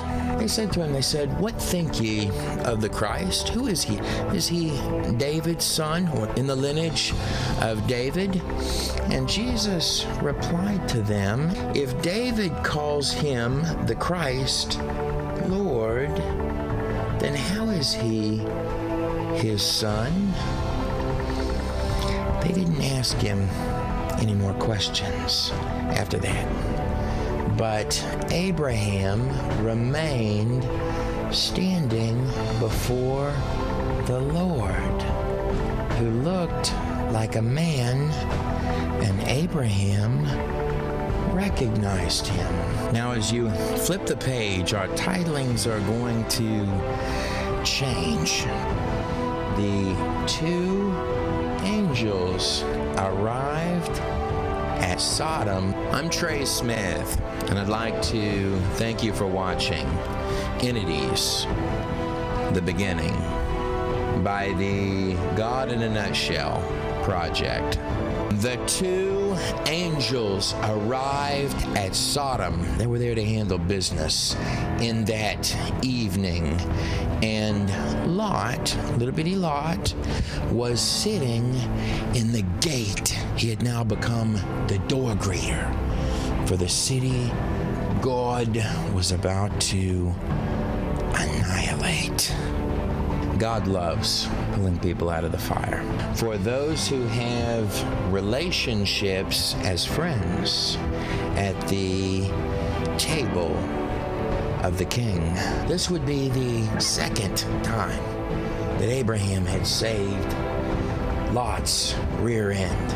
This is what that means, that you can pray for your loved ones, even and especially if they're foolishly sitting in the gateway, the place set for the flame. But just prior to this, Abraham had gone into the throne and honored this unusual king, this first king of Jerusalem, this king of righteousness and priest of Jerusalem. And then sitting down to a grand supper with Abraham, the king broke out the bread and the wine. I'm fairly certain that you know exactly who it was that was rolling in occasionally to have abundant feasts with Abraham, whilst accompanied with 2 angels on either side. And of course, at the ascension of Jesus Christ, were there not two men that appeared before the disciples and said, "Why do ye look to the heavens? For this same Jesus that you have seen depart shall return again in like manner." I'm fairly certain that you know precisely who that is.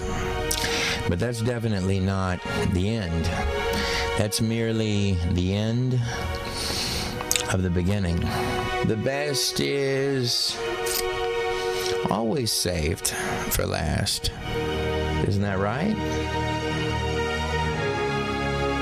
And the name above all names, the name of Yeshua, the Mashiach, may God Himself bless every last one of you on the other side of this screen.